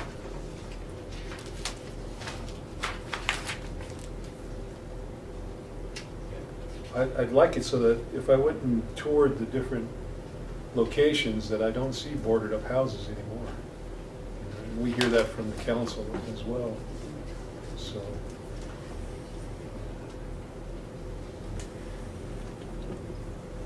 but anyway, that's just part of my questions.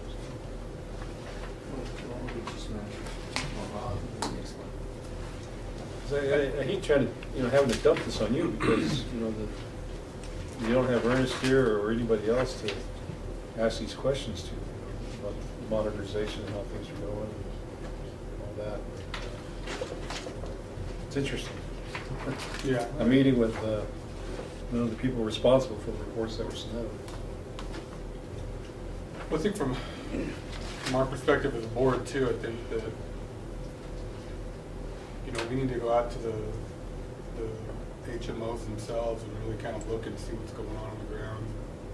Obviously, doing the monthly meetings is one aspect, but maybe we could take some time in December, rent a van, and we're going to hit all the HMOs and just go look and walk through the communities and see exactly what we're dealing with. There are, the last time I counted in Tube City, which I regularly visit in that sense, there's a good amount of homes still boarded up, and it's one thing to look at them on paper, but I think we really need to potentially maybe do a tour of all these areas and sit down and ask the hard questions of why these things aren't being filled up, where are inadequacies at, and just take some time to do that and meet with the people out in the areas too on top of that. But it's frustrating not to have the people here to have to give us the answers. But I think that the overall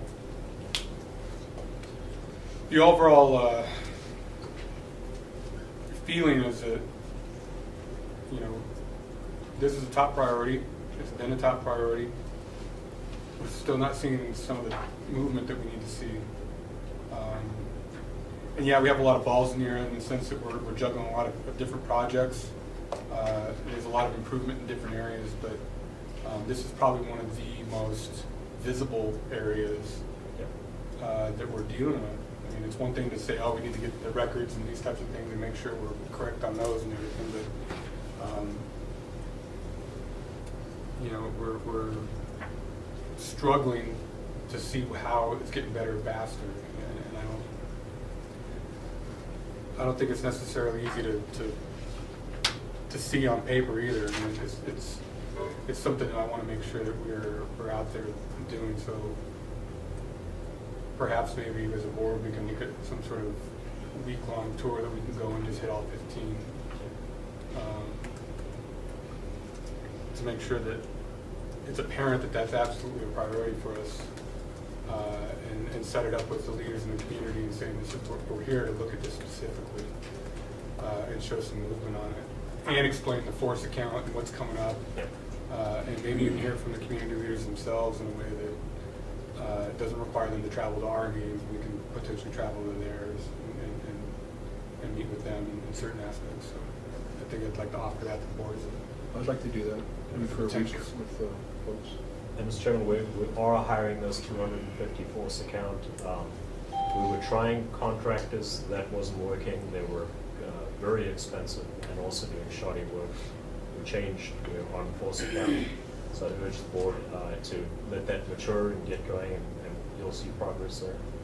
Also, the staff night here, when staff attend, they take off a day during the week, so they're gone on Monday, they're gone on Friday.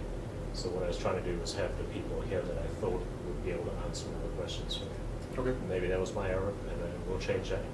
But we're trying to keep key people at work as well to keep these things going. So. Right. Okay. Madam Vice Chair. Just to say yay on the visit, as a matter of our record, our showing after a year on the board. I mean, I think we spent a lot of time indoors, not a whole lot of time outdoors, and I think this is going to be a showing of progress over a year. At least for me, anyway. I want to be able to say that we've made some progress in the time that I've been a board member. It'd be a good visit to all 15. It's been a long time. I think secondly, I know that hiring a force account is a big production, especially in HR. So I'm wondering if you have enough, if you're prepared to do that, because I remember doing this before in ERA, and it was a huge, huge effort to hire and bring them forward and do orientation, and I mean that's all the pre-work and getting them, ready. And so my question to HR is, you're in the fold and you're ready to go? You are? I've been working with finance as well, I've been working with Barney, so we did get everything that we needed as far as accounts and then advertisements out already. They're out, okay. So I'm working stuff at night just to get with all these applications. Good. Over to make sure we can get a board and on, ready to go board. Okay, because it is a coordinated effort with everyone involved. So, and this is a huge way of how we do business. It's a very big undertaking. We're going to have supervision in place. We're going to have materials. We're going to have tools. We're going to have protective gear and so on. It's a huge undertaking, but I trust Mr. Willetto. He knows what he's doing. He's focused. He's energetic. He's working under Dwayne. I think we're getting there. But it's not a case of are we ready? It's we have to do it. We're at that point. We can't sit like this for much longer. Okay. And then thirdly and last, Mr. Chair, I did listen in on your Wednesday news event. I thought you and Mr. Tilley did a great job. The interaction in Navajo and the questions. And I thought you answered them very well in English, of course, but... I was translating now. I heard that you tried.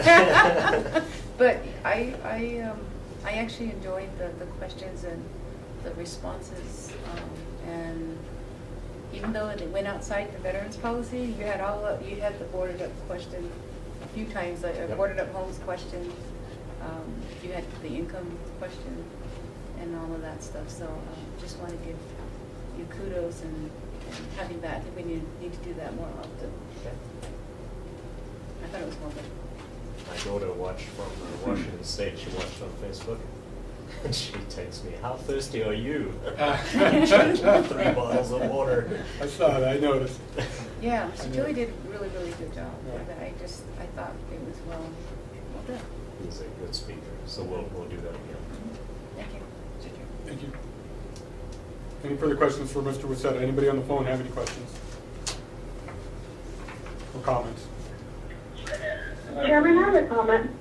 Go ahead. I really like the idea about going around and visiting each HMO.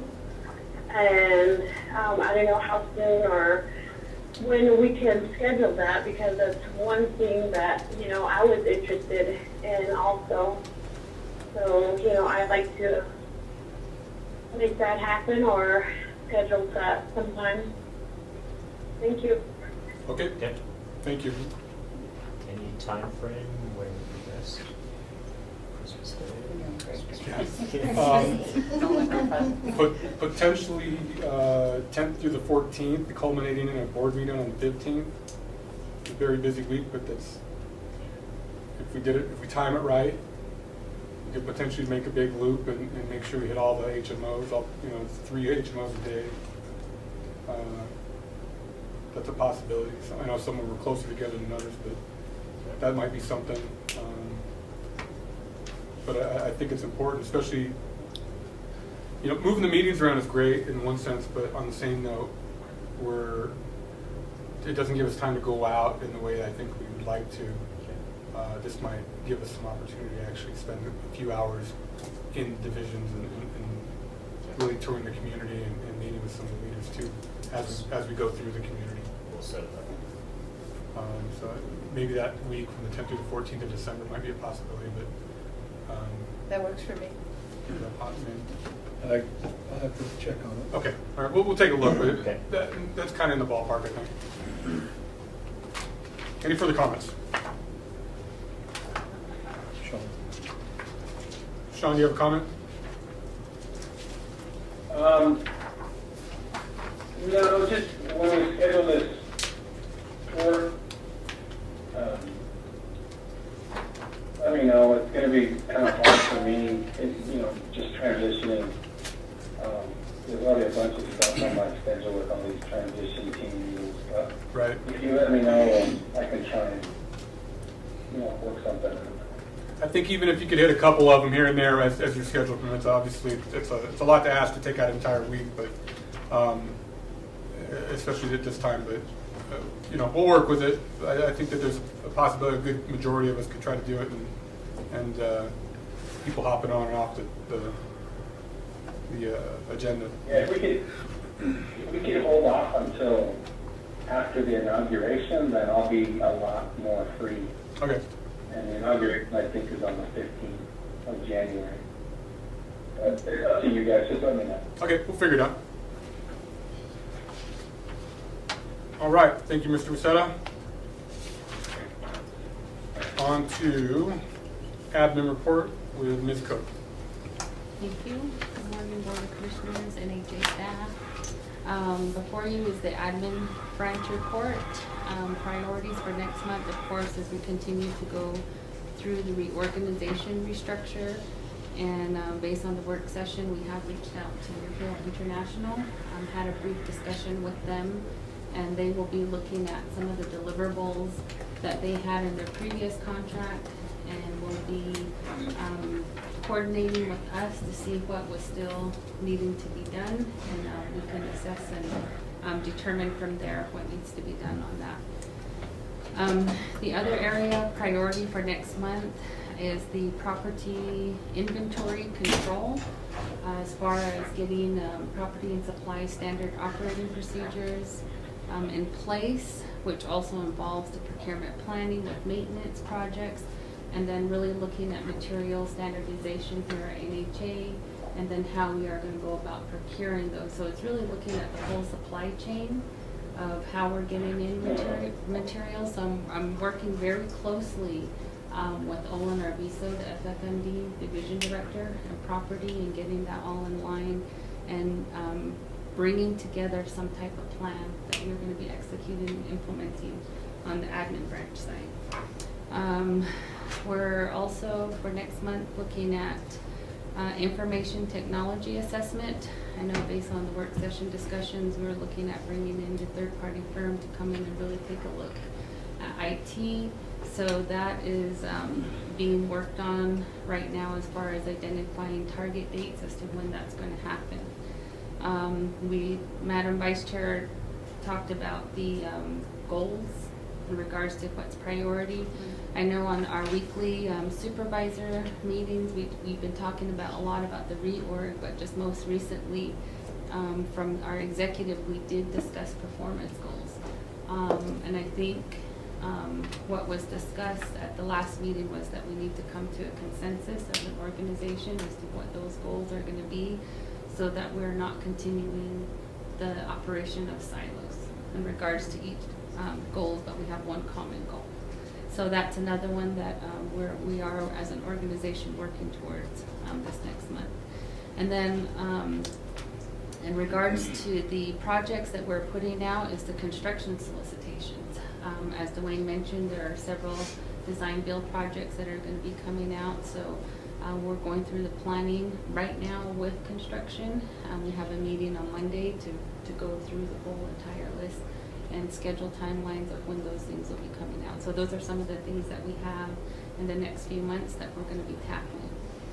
As far as significant work activities and priorities, again, a lot of the emphasis for admin branch was the reorganization work sessions. And from that, what a lot of this discussion entailed within our branch, a lot of the focus was, again, on inventory control. So task in progress right now, we just had a meeting this past week, and so inventory pretty much has gone through the first phase of getting everything in our Navigator financial system. So right now what we're working on together in tasks in progress is going through their second phase in regards to updating, like I said, their SOPs, getting the training materials ready so that NHA departments can start actually getting away from the paper process of going through their materials requisitions and actually doing it all in the system. So there's tracking from where the requisitions are started to when the inventory goes out, and then integrating that into our HDS system. So we're going through that whole evaluation process right now with FFMD and property and supply. And then the other area that we are looking at in regards to highlights was human resources. For the month of October, they did do their normal administrative job vacancy interviews, filling positions, but again, they have the 255 vacant or advertisements that they're going to be working on this next coming month. For the procurement department, we are working on several solicitations right now as far as the installation of the key access control system. That's pending award right now, due diligence for award recommendation. We have the low income housing tax credit consultant. We're in the final stages of that recommendation for award, so that's going to be going through legal review here shortly. So Robin and her team will be finalizing that for us so that we can get an award first beginning of December. We have the demo rebuild for the Tuba City office right now. IFB 411, that one will be coming due at the very end of November. And from there, we'll be doing our due diligence for award recommendation in December. So hopefully we can get a resolution for board approval on that particular project in December. We both have 2 modernization projects currently in advertisement. We had pre-bid and site visits this last week for IFB 412 and 413 for Chilchimpito and Fort Defiance areas. So that's underway, and those due dates for the bid submissions is the very end of November. So we hope to get those out by I don't know if it's going to be December, but possibly January for award recommendations. IT department, I am going to be getting around as far as doing getting with them to have the assessment completed. But what they've done right now is they are putting together their training plan so that they can get their staff certified by the end of the fiscal year. I don't know if that's going to be Microsoft or what certifications those entail, so I'm getting those details from Mr. Noble right now, but that's the process that he's going through as far as training assessment. Right now, he is working with, I believe, finance and HMD in regards to the HDS migration to the Doorways product and where all of that is going to be available on the iPads. So he's working on all the logistics there. He does have two concerns in regards to in coming up with some solutions. I've asked him in regards to the security of data going in and out, because it's a web-based solution. So that's one area that he's looking at. And then the area of connectivity with some of our HMOs as far as their ability to get onto Wi-Fi. So he's still looking into those, and we'll be providing solutions for them. And then also, as internal NHA IT issues come up, they're working on an internal IT fact website so that they can go on and troubleshoot some of their easy stuff. Madam Vice Chair. I have a question on IT. Mm-hmm. So, the Fort Defiance complex here, when power goes down here or in Winter Rock, one seems to have power and the other one doesn't. Right. So when you factor in this LIMS system here and its own little unit, it's really specialized, is that, how is that going to be managed? Is the IT going to be reformed and revamped so that it can be more solution oriented and to make sure that there's no holes in our performance, and you'll be able to manage the LIMS and keep up with updates and all of that stuff, because that particular system is really important to our planning effort. And so just a question. I believe in regards to when we're talking about reorg and the infrastructure here at Fort Defiance and Winter Rock, I know that a lot of the assignment is going to be going solely to IT, and I think it's a matter of putting that transition plan together, the knowledge transfer. I think the expectation levels as to what is currently being, how services are currently being delivered right now here in Fort Defiance, but that needs to roll over to IT, and I think that's a meeting that we're gonna have to have some type of transition plan in place in the meantime until IT can get a handle on all of the, the server development that is here, and to continue that, because I know there's concerns in regards to updates not being done, some of the server requirements that are here that IT may not be aware of. So I think we need to have that meeting as far as a transition plan. And then on top of that, as far as the LIMS system, I know that going through the reorg, the GIS analyst, in this case, on CSD side, she will continue to manage the LIMS system. So that particular part won't necessarily go under IT.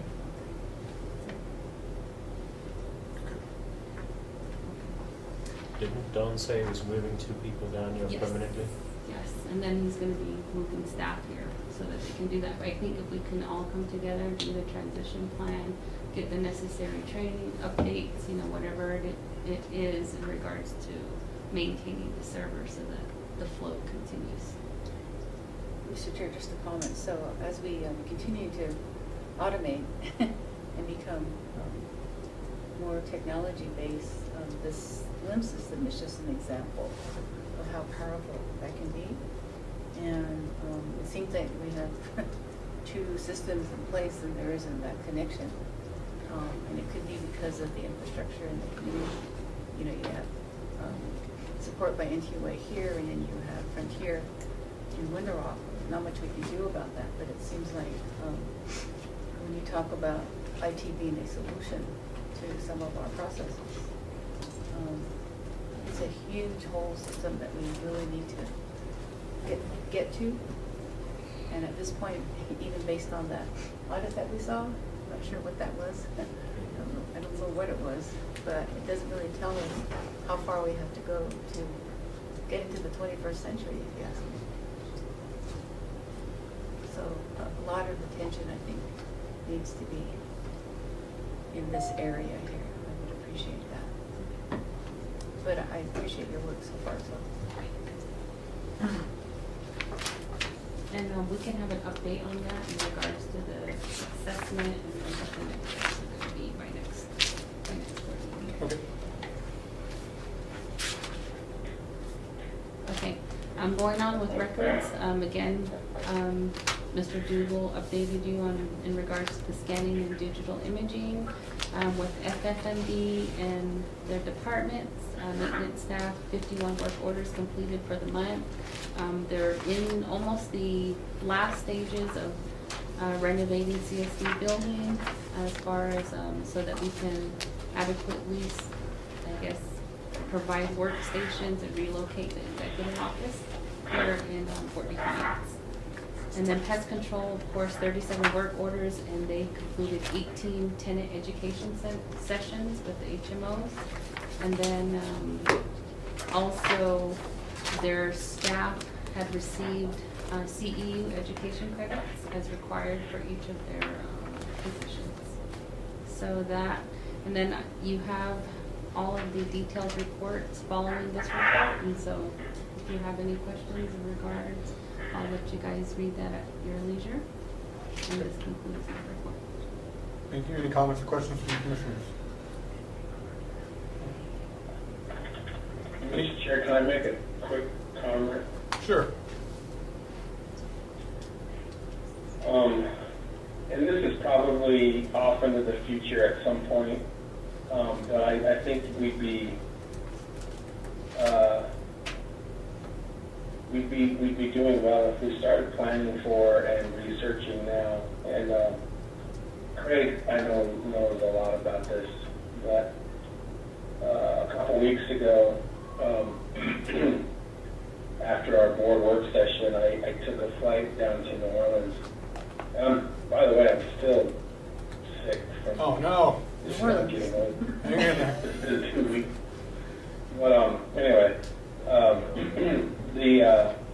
went down to New Orleans with Juan Massey and Joanne Ashley, and we went to a 2-day kind of crash course on blockchain and its applications to energy, the energy industry. And admittedly, even the conference revealed that it's very much in its infancy stages, but we were able to meet with people from Duke Energy and Tennessee Valley Authority and others, GE. In fact, GE, we're going to have a follow-up meeting with them, with the president here in the next couple of weeks. But I really think it would be well served for NHA to really get a handle on the future when it comes to the application of blockchain technology and how it can help NHA, and even partnering with NTUA. There were so many interesting concepts. I'll give you one, and I'll kind of give you an idea of where I think I'm going with this. We talked to a guy, a representative from Duke Energy, and he basically said that Duke Energy is taking a position where the way blockchain works is it allows to set up these peer-to-peer networks so that you don't necessarily have to go through a grid anymore. And what they're saying is more and more people are putting solar power on their own houses. And when that happens, and through blockchain, it's going to allow people to actually sell power to each other.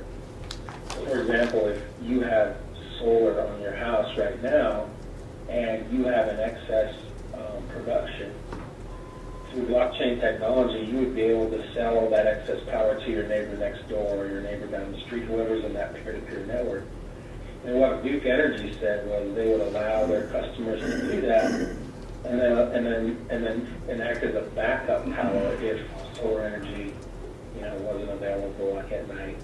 One of the challenges with solar energy right now is they haven't perfected a way to store it in batteries, and so at night when the sun's not shining, there's really not a storage medium so that you can utilize that power at night, at least a cost-effective one.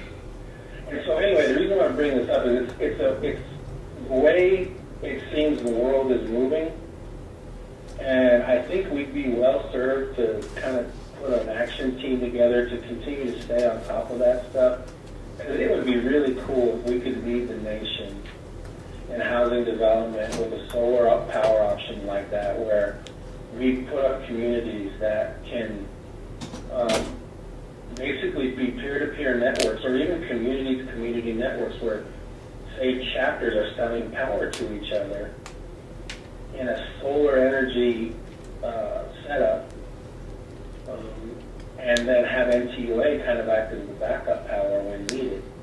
And again, I think this is probably 5-10 years down the line when it becomes maybe mainstream, but it'd be really good if the NHA kind of led the way for Native American. Hell, we could even lead the way for the nation on this. I mean, if we start, like I said, admittedly, even Duke Energy would say, this is just an idea.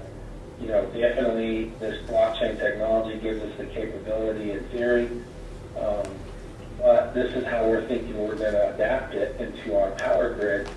And if you guys don't know who Duke Energy is, I mean, they're huge. They're like the biggest eastern power, besides Tennessee Valley Authority, who was also there. But I think it would be really cool and a huge win for us as an organization if we could lead the way on this kind of concept and really show the nation that we're capable of coming up with an energy resource with our housing development, where we're, like I said, possibly in a position where we could sell this power between neighborhoods that we develop and economic development areas that we develop, and or from community to community or chapter to chapter. And so, since we're on the IT subject, I would encourage management to really kind of take this as an opportunity where if we can throw the right resources at it, and as this technology continues to develop over the next 5 to 10 years, and the common misunderstanding about blockchain is everyone thinks it has to do with Bitcoin, which blockchain is kind of the foundation of Bitcoin, but there's so many other applications that blockchain could have, especially for someone like us, a Navajo Nation, who in our own sense is kind of primitive when it comes to our infrastructure development.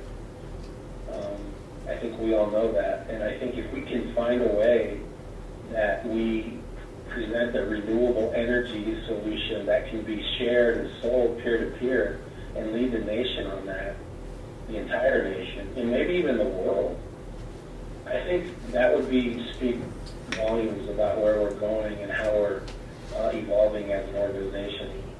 And I think the opportunity is there because it's undeveloped right now. And so if we assign like an action committee to keep on top of this, or hire a resource that can keep on top of this for us, so that as the technology develops, we can be one of the leaders in implementing it in our communities and our housing and economic development areas.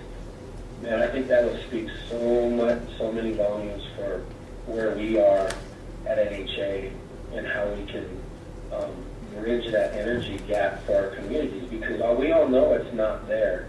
And NTUA is not the answer. And I'm sorry, they're not. Otherwise, it would already be solved.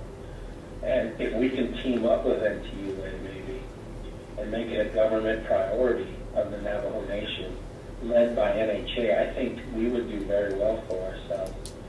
And my understanding of this technology is there's going to be a lot of federal grants and a lot of federal assistance to get this stuff going for us as it matures.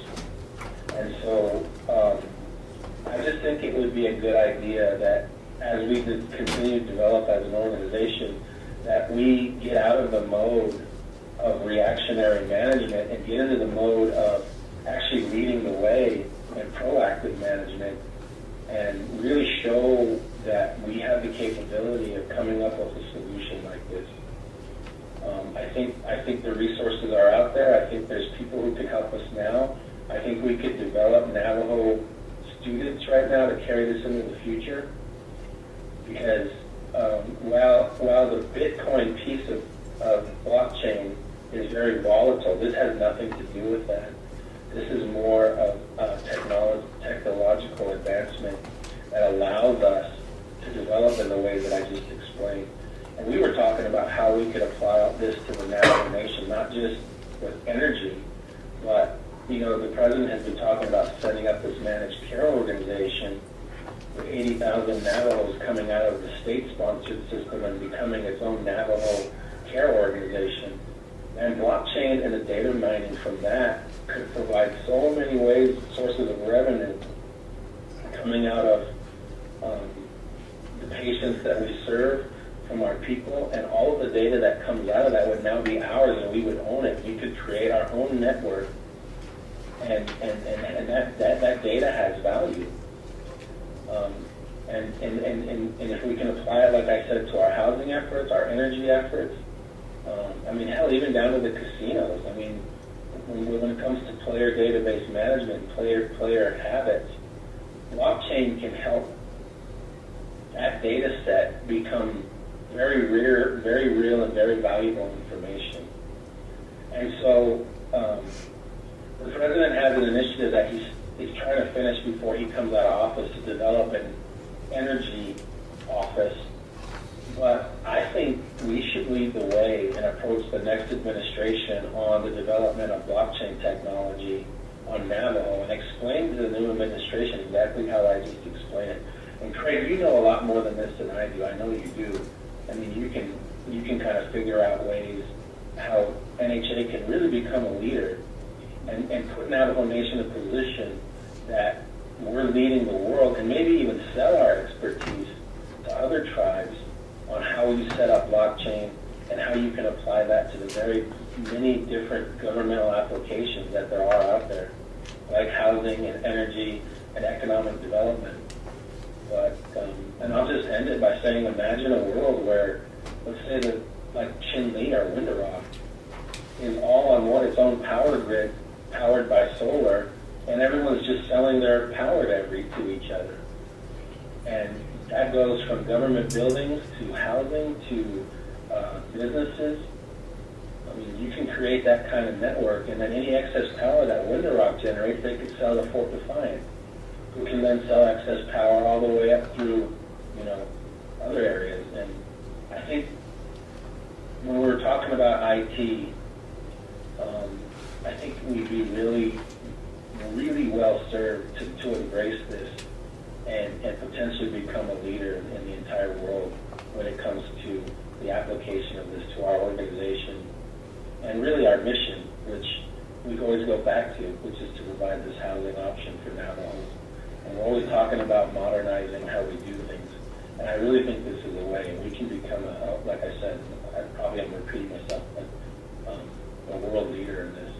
So I'd just like to put that out there for management to really kind of think about and see if that's something that we can really start to initiate in our efforts. Because, man, what I got from that conference and meeting was, should this technology flourish the way it's going, the possibilities are endless. They are endless. And I think the Navajo Nation doesn't need to follow like the Duke Energy efforts or Tennessee Valley Authority. The Navajo Nation could be, and then we could even outsource that technology and that know-how to other tribes and hell, other states and other areas. So when I heard the conversation switch to IT, it just sparked that memory that I had a couple of weeks ago down there in New Orleans. So I apologize if I was rambling, Mr. Chair, but I appreciate the time to speak on that. And I really would like to see that moving forward. Thank you, Commissioner McCabe.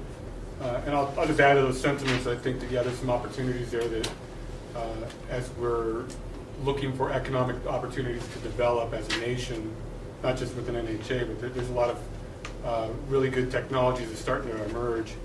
And,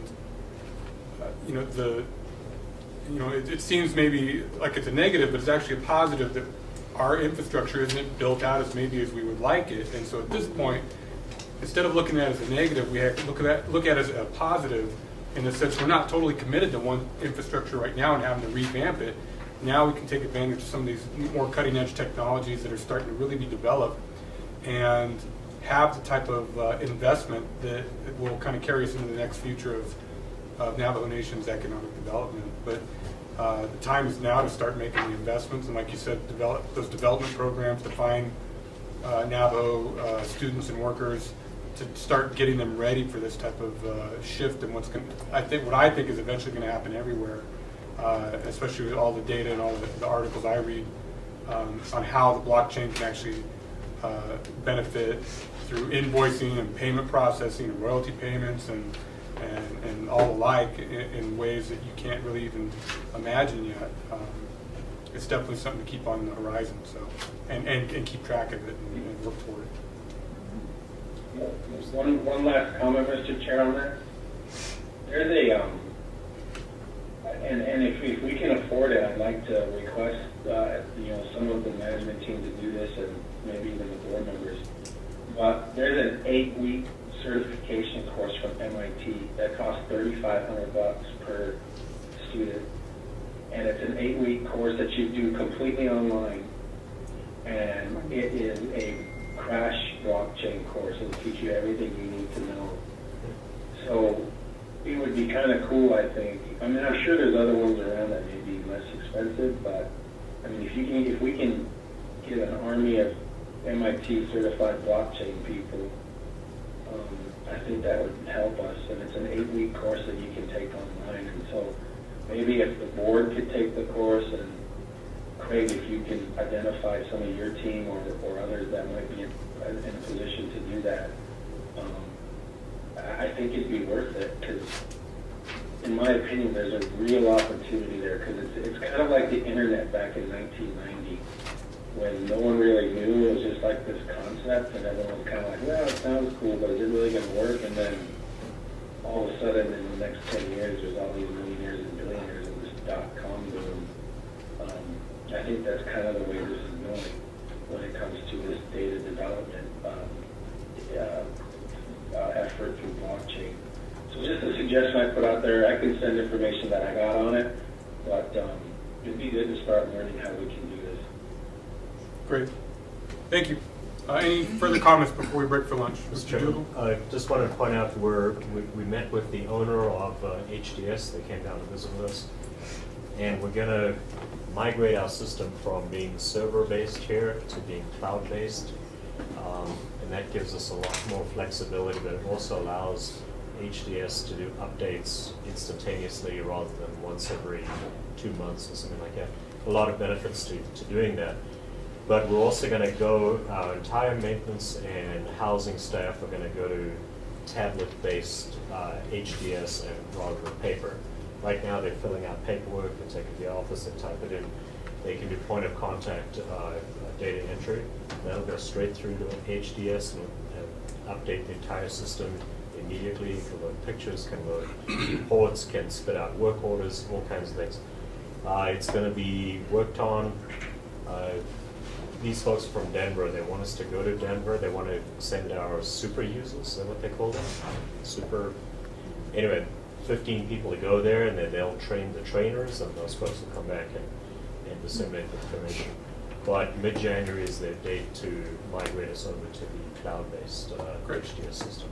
And that will be for all their modules. It will include work orders, inventory, inspections, tenant files, everything. Is there a cost increase with that?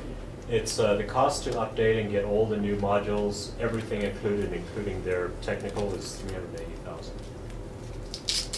And that's going to be, I mean, is that a total cost, or is that a yearly cost? That's a total cost, and there's an annual maintenance fee, and I think that maintenance fee, who was in that meeting? Do you recall? It was 85,000, something like that.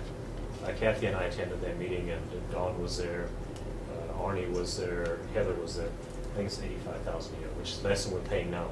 We're paying 120 now, something like that. How is that going to integrate with this M Plus that Ronald Prowse is going to be using?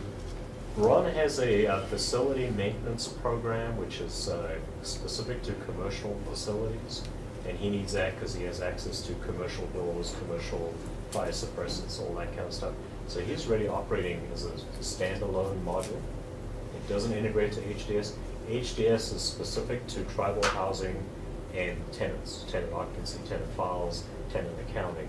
So Ron doesn't deal with our tenants at all, he only deals with our commercial buildings, so he can stand alone and won't influence the rest of our system. I thought there was a goal of trying to get an overall handle on inventory across NHA. How's that gonna work if he's standalone by himself? Right, and again, Ron works in a different kind of inventory system. He's purchasing things that are not purchased by residential construction. He's buying commercial doors, he has a different set of suppliers, he uses Granger, he uses other things. And so he's really outside of our inventory system, outside of our HDS system. He's kind of a commercial operator, the rest of us are residential. So there isn't a problem there? There's no problem there, and he's very knowledgeable in his system, and he really loves it, and he works great. But he doesn't integrate with our stock. He'll go and take things if he can that's there, and they'll do it in requisition. But most of his stuff is a commercial application product. It's not, really a residential side of it. So he's operating kind of separate, right? What's his overall cost then? He advocates on it. It actually tracks his costs. The system helps him identify the materials coming in, so nothing's wasted. The man And hours. The man hours, everything, so he's calculating the full total for them to do any particular one project for facilities. It also has his safety module in there, so that he's addressing safety, like requirements, shares, everything that they need to do with regard to how they're doing their work. And he does pest control in there as well, Right. because he buys, different products for that. He takes care of 95 commercial buildings, which is quite big. Mhm. He has a 4-man crew, so he's got an enormous challenge. But I think his budget is fairly minimal. I'll have to Yes. find out for you, but I was surprised at how small it really is. He's got a small budget. Well, I know that, if it's cloud-based, then there's gonna be, from the company, a monthly fee that they're charging us Yep. for that. Just wondering what the overall cost is for that software system he's using. He needs to get the staff trained, and they're using the tablets, Samsung tablets. So the tablets and the staff training fall under Arnie. He's in charge of all maintenance. Ron is only commercial buildings. So he is not going to that system. He'll stay on his management plus. Yeah. And the rest of them will go to HDS. This renovation of FD1 for executive offices, what's the budget on that? What's the cost for that? I think we've spent $35,000 so far, and maybe at lunch we can go and take a little tour, look at what's been done over there. Okay. He submitted a budget, I think it was 27, and then he had a couple of additional costs. These other things for operations building and the PNS warehouse, what's that right there? Is that more office creation or maintenance operations?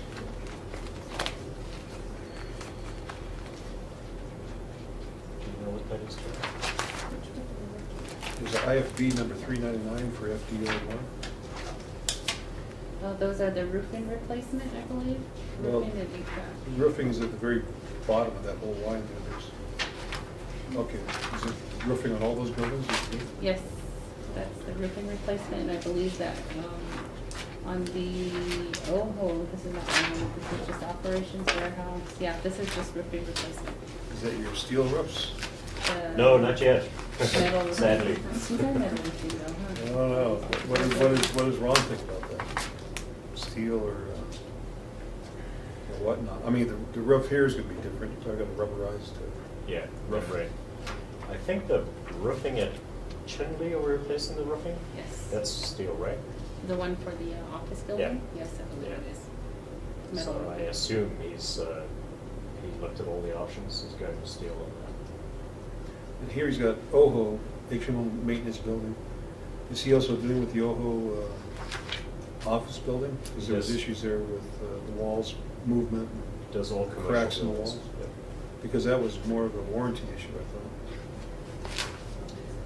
Cause that one was a newly built one. That one, I think they were actually looking at going through, the wing shop and addressing that in regards, but I don't know where they're at on that one. So the contractor's off the hook on that one? No, that was basically, we had the design portion of it, we're still working with White River how to address those, because it was drainage, water was, the connection from the drain spout, the water was going in, then the apron that was poured there, the water was getting behind there.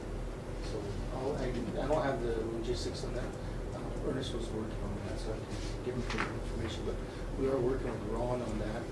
Because when I walked through different offices there, including the conference room, in the corners, the walls were separating from each Yeah, other. and those are all post-tension, so we're trying to figure out why it's pulling apart, because post-tension is not supposed to pull apart. So, yeah, Ernest was working with Ron on that. I'll get more information on that. Okay. I think the takeaway too on that is if there's a warranty, let's collect on it. Absolutely. So, I spoke to an engineer regarding our problems with our foundations, and I was trying to get knowledgeable before I met with Kyberton. And they're saying you've got to have at least 2 feet of engineer grade fill road. So if you go any less than that, you're going to have the same problems post-tension or not. So that's where we need to look. Are we checking to see how much fill is being poured in? And are we checking the compaction on that? Well, with the monies we spend, I mean, there always should be an analysis done on the soil, Yeah. then a foundation design based upon And everything that we've done all goes with that, because this building here was over excavated. We spent a little more than probably about $250,000 for just bringing in and fill, but we ended up putting pylons on there in certain areas just to make sure it support the whole area. So those are some of the biggest things that we use is the soils, and the geo is the start of it. And that's why I think we mentioned that earlier, is why a lot of our construction, we have now nation has 14 different type of soil conditions, and it's just not stable. So we do a lot of soil stabilization just to put out here. That's all I got. all right, any further comments or questions before we break for lunch? One comment. Oh, Good job, everybody. yep, thank you very much. All right, Here, here. if I can get a motion to review and adopt the report. Motion. Okay, can I get a second? Second. Motion by Commissioner Lee, second by Madam Vice Chair to review and adopt the reports. All those in favor say aye. Aye. Aye. Aye. Aye. All those opposed say nay. Ayes have it, you have it, so ordered. Mr. All right. Okay, but I thought you were going to get me into blockchain here for an hour or two. Sounded like you were heading towards, and Craig will stand up and.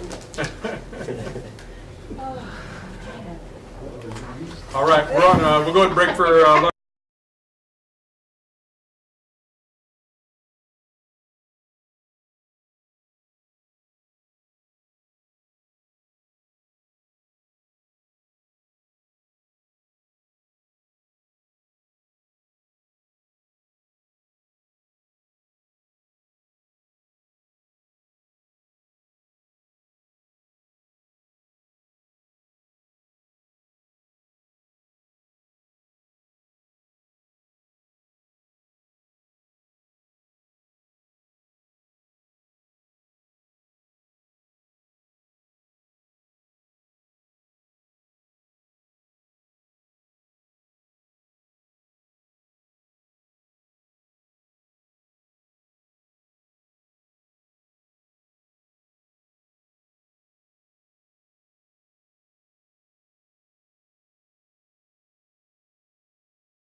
Section number 6, review and approve resolutions. We're going to move some stuff around. If somebody wants to make a motion. Motion. Okay, Go for it, Frankie. go for it. Motion You gotta to move NH 4845-2018 to the 3rd position. And I move to move NH 4849-2018 to the number 1 position. And move NHA 4850-2018 to the 2nd position. Okay, Second. And have a executive session moved after NHA 4850-2018. okay, can I get a second? Second. Okay, it's motioned by Commissioner Lee, seconded by Madam Vice Chair, to amend the agenda, moving the aforementioned resolutions into the order in the agenda. All those in favor say aye. Aye. Aye. Aye.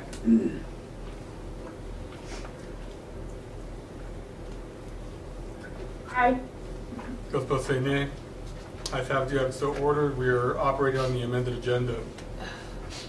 So with that in mind, if I can get a motion to bring the first resolution to the table, please. Or if you want to review and approve, that's fine too. Up to you guys. Mr. Chair? Yes. So we're going to be motion to recall a resolution NHA, no? Uh, No? Is we're- that? we'll start oh, with- that move. Take Yeah, it we back. moved that one. Mr. Chair, motion to review and approve NHA-4849-2018. Okay, can I get a second? Second. Okay, it's motion by Madam Vice Chair, second by Commissioner Lee, to review and approve 4849-2018, approving the Navajo Housing Authority release of assignment and relinquishment of home site lease for participation in mutual help home ownership program, Church Rock, New Mexico, NM 15-78, parenthetical 1. All those in favor say aye. Aye. Aye. Aye. Those opposed say nay. Ayes have it, you have it so ordered. On to the next resolution. Mr. Chair, motion to review and approve NHA-4850-2018. Okay, thank you. Can I get a second? Second. Okay, it's motion by Madam Vice Chair, seconded by Commissioner Lee, to review and approve NHA 4850-2018, approving the Navajo Housing Authority release of collateral assignment of home site lease and participation in mutual help home ownership program, Pine Springs, Arizona, AZ 12-181, parenthetical 1. All those in favor say aye. Aye. Aye.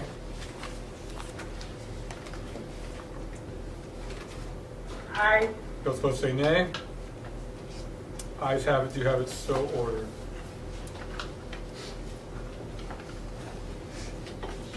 Okay, if I can get another motion, please.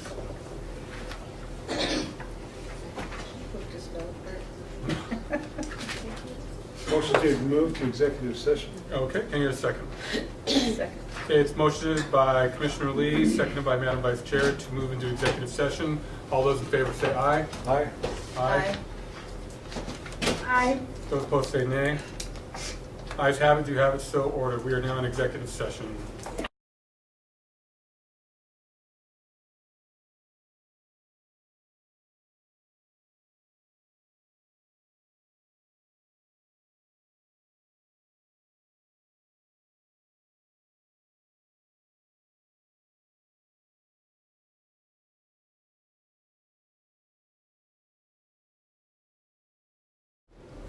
All right, on to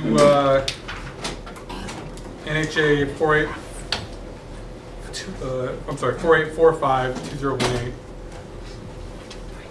If I can get a motion to bring it to the table. Motion. You want to review and approve it? Review and approve. Okay. Can I get a second? Second. Okay, it's motion to review and approve NHA 4845-2018, approving the fiscal year FY 2019 amending operating and capital budget of Navajo Housing Authority in the total amount of $35,120,694. And let's see, the use of non-program income for certain allocable activities in the total amount of $950,000, and use of other sources of funding in the total amount of $7,890,776. All those in favor say aye. Aye. Aye. Non-allocable activities? Aye. Aye. Those opposed say nay. Did I say non-allocable? You said allocable. My apologies. So let me read that again, just in case. Approving the fiscal year 2019, amending operating and capital budget of the Navajo Housing Authority in the total amount of $35,120,694. The use of non-program income for certain non-allocable activities in the total amount of $950,000, and the use of other sources of funding in the total amount of $7,890,776. $90,776. All those in favor say aye. Aye. Aye. Aye. I'll count as aye. Sean, you in there? Aye. Yeah, there you go. Those opposed say nay. Ayes have it, you have it so ordered. On to the next resolution, if we can get a motion to table. Motion to table. Second. Okay. NHA 4851-2018, authorizing the Navajo Housing Authority's sale of the Navajo Flex Creek Building Systems Incorporated. Okay, can you get a second? Oh, you got a second? It's motion second, motion by Commissioner Lee, second by Commissioner McCabe. All those in favor say aye. Aye. Aye. Those opposed say nay. Aye. Ayes have it, you have it so ordered. All right. Thank you very much. We'll go past item number 7 since we moved that. We're on to other business. The BOC regular called meeting for December is currently on the 20th.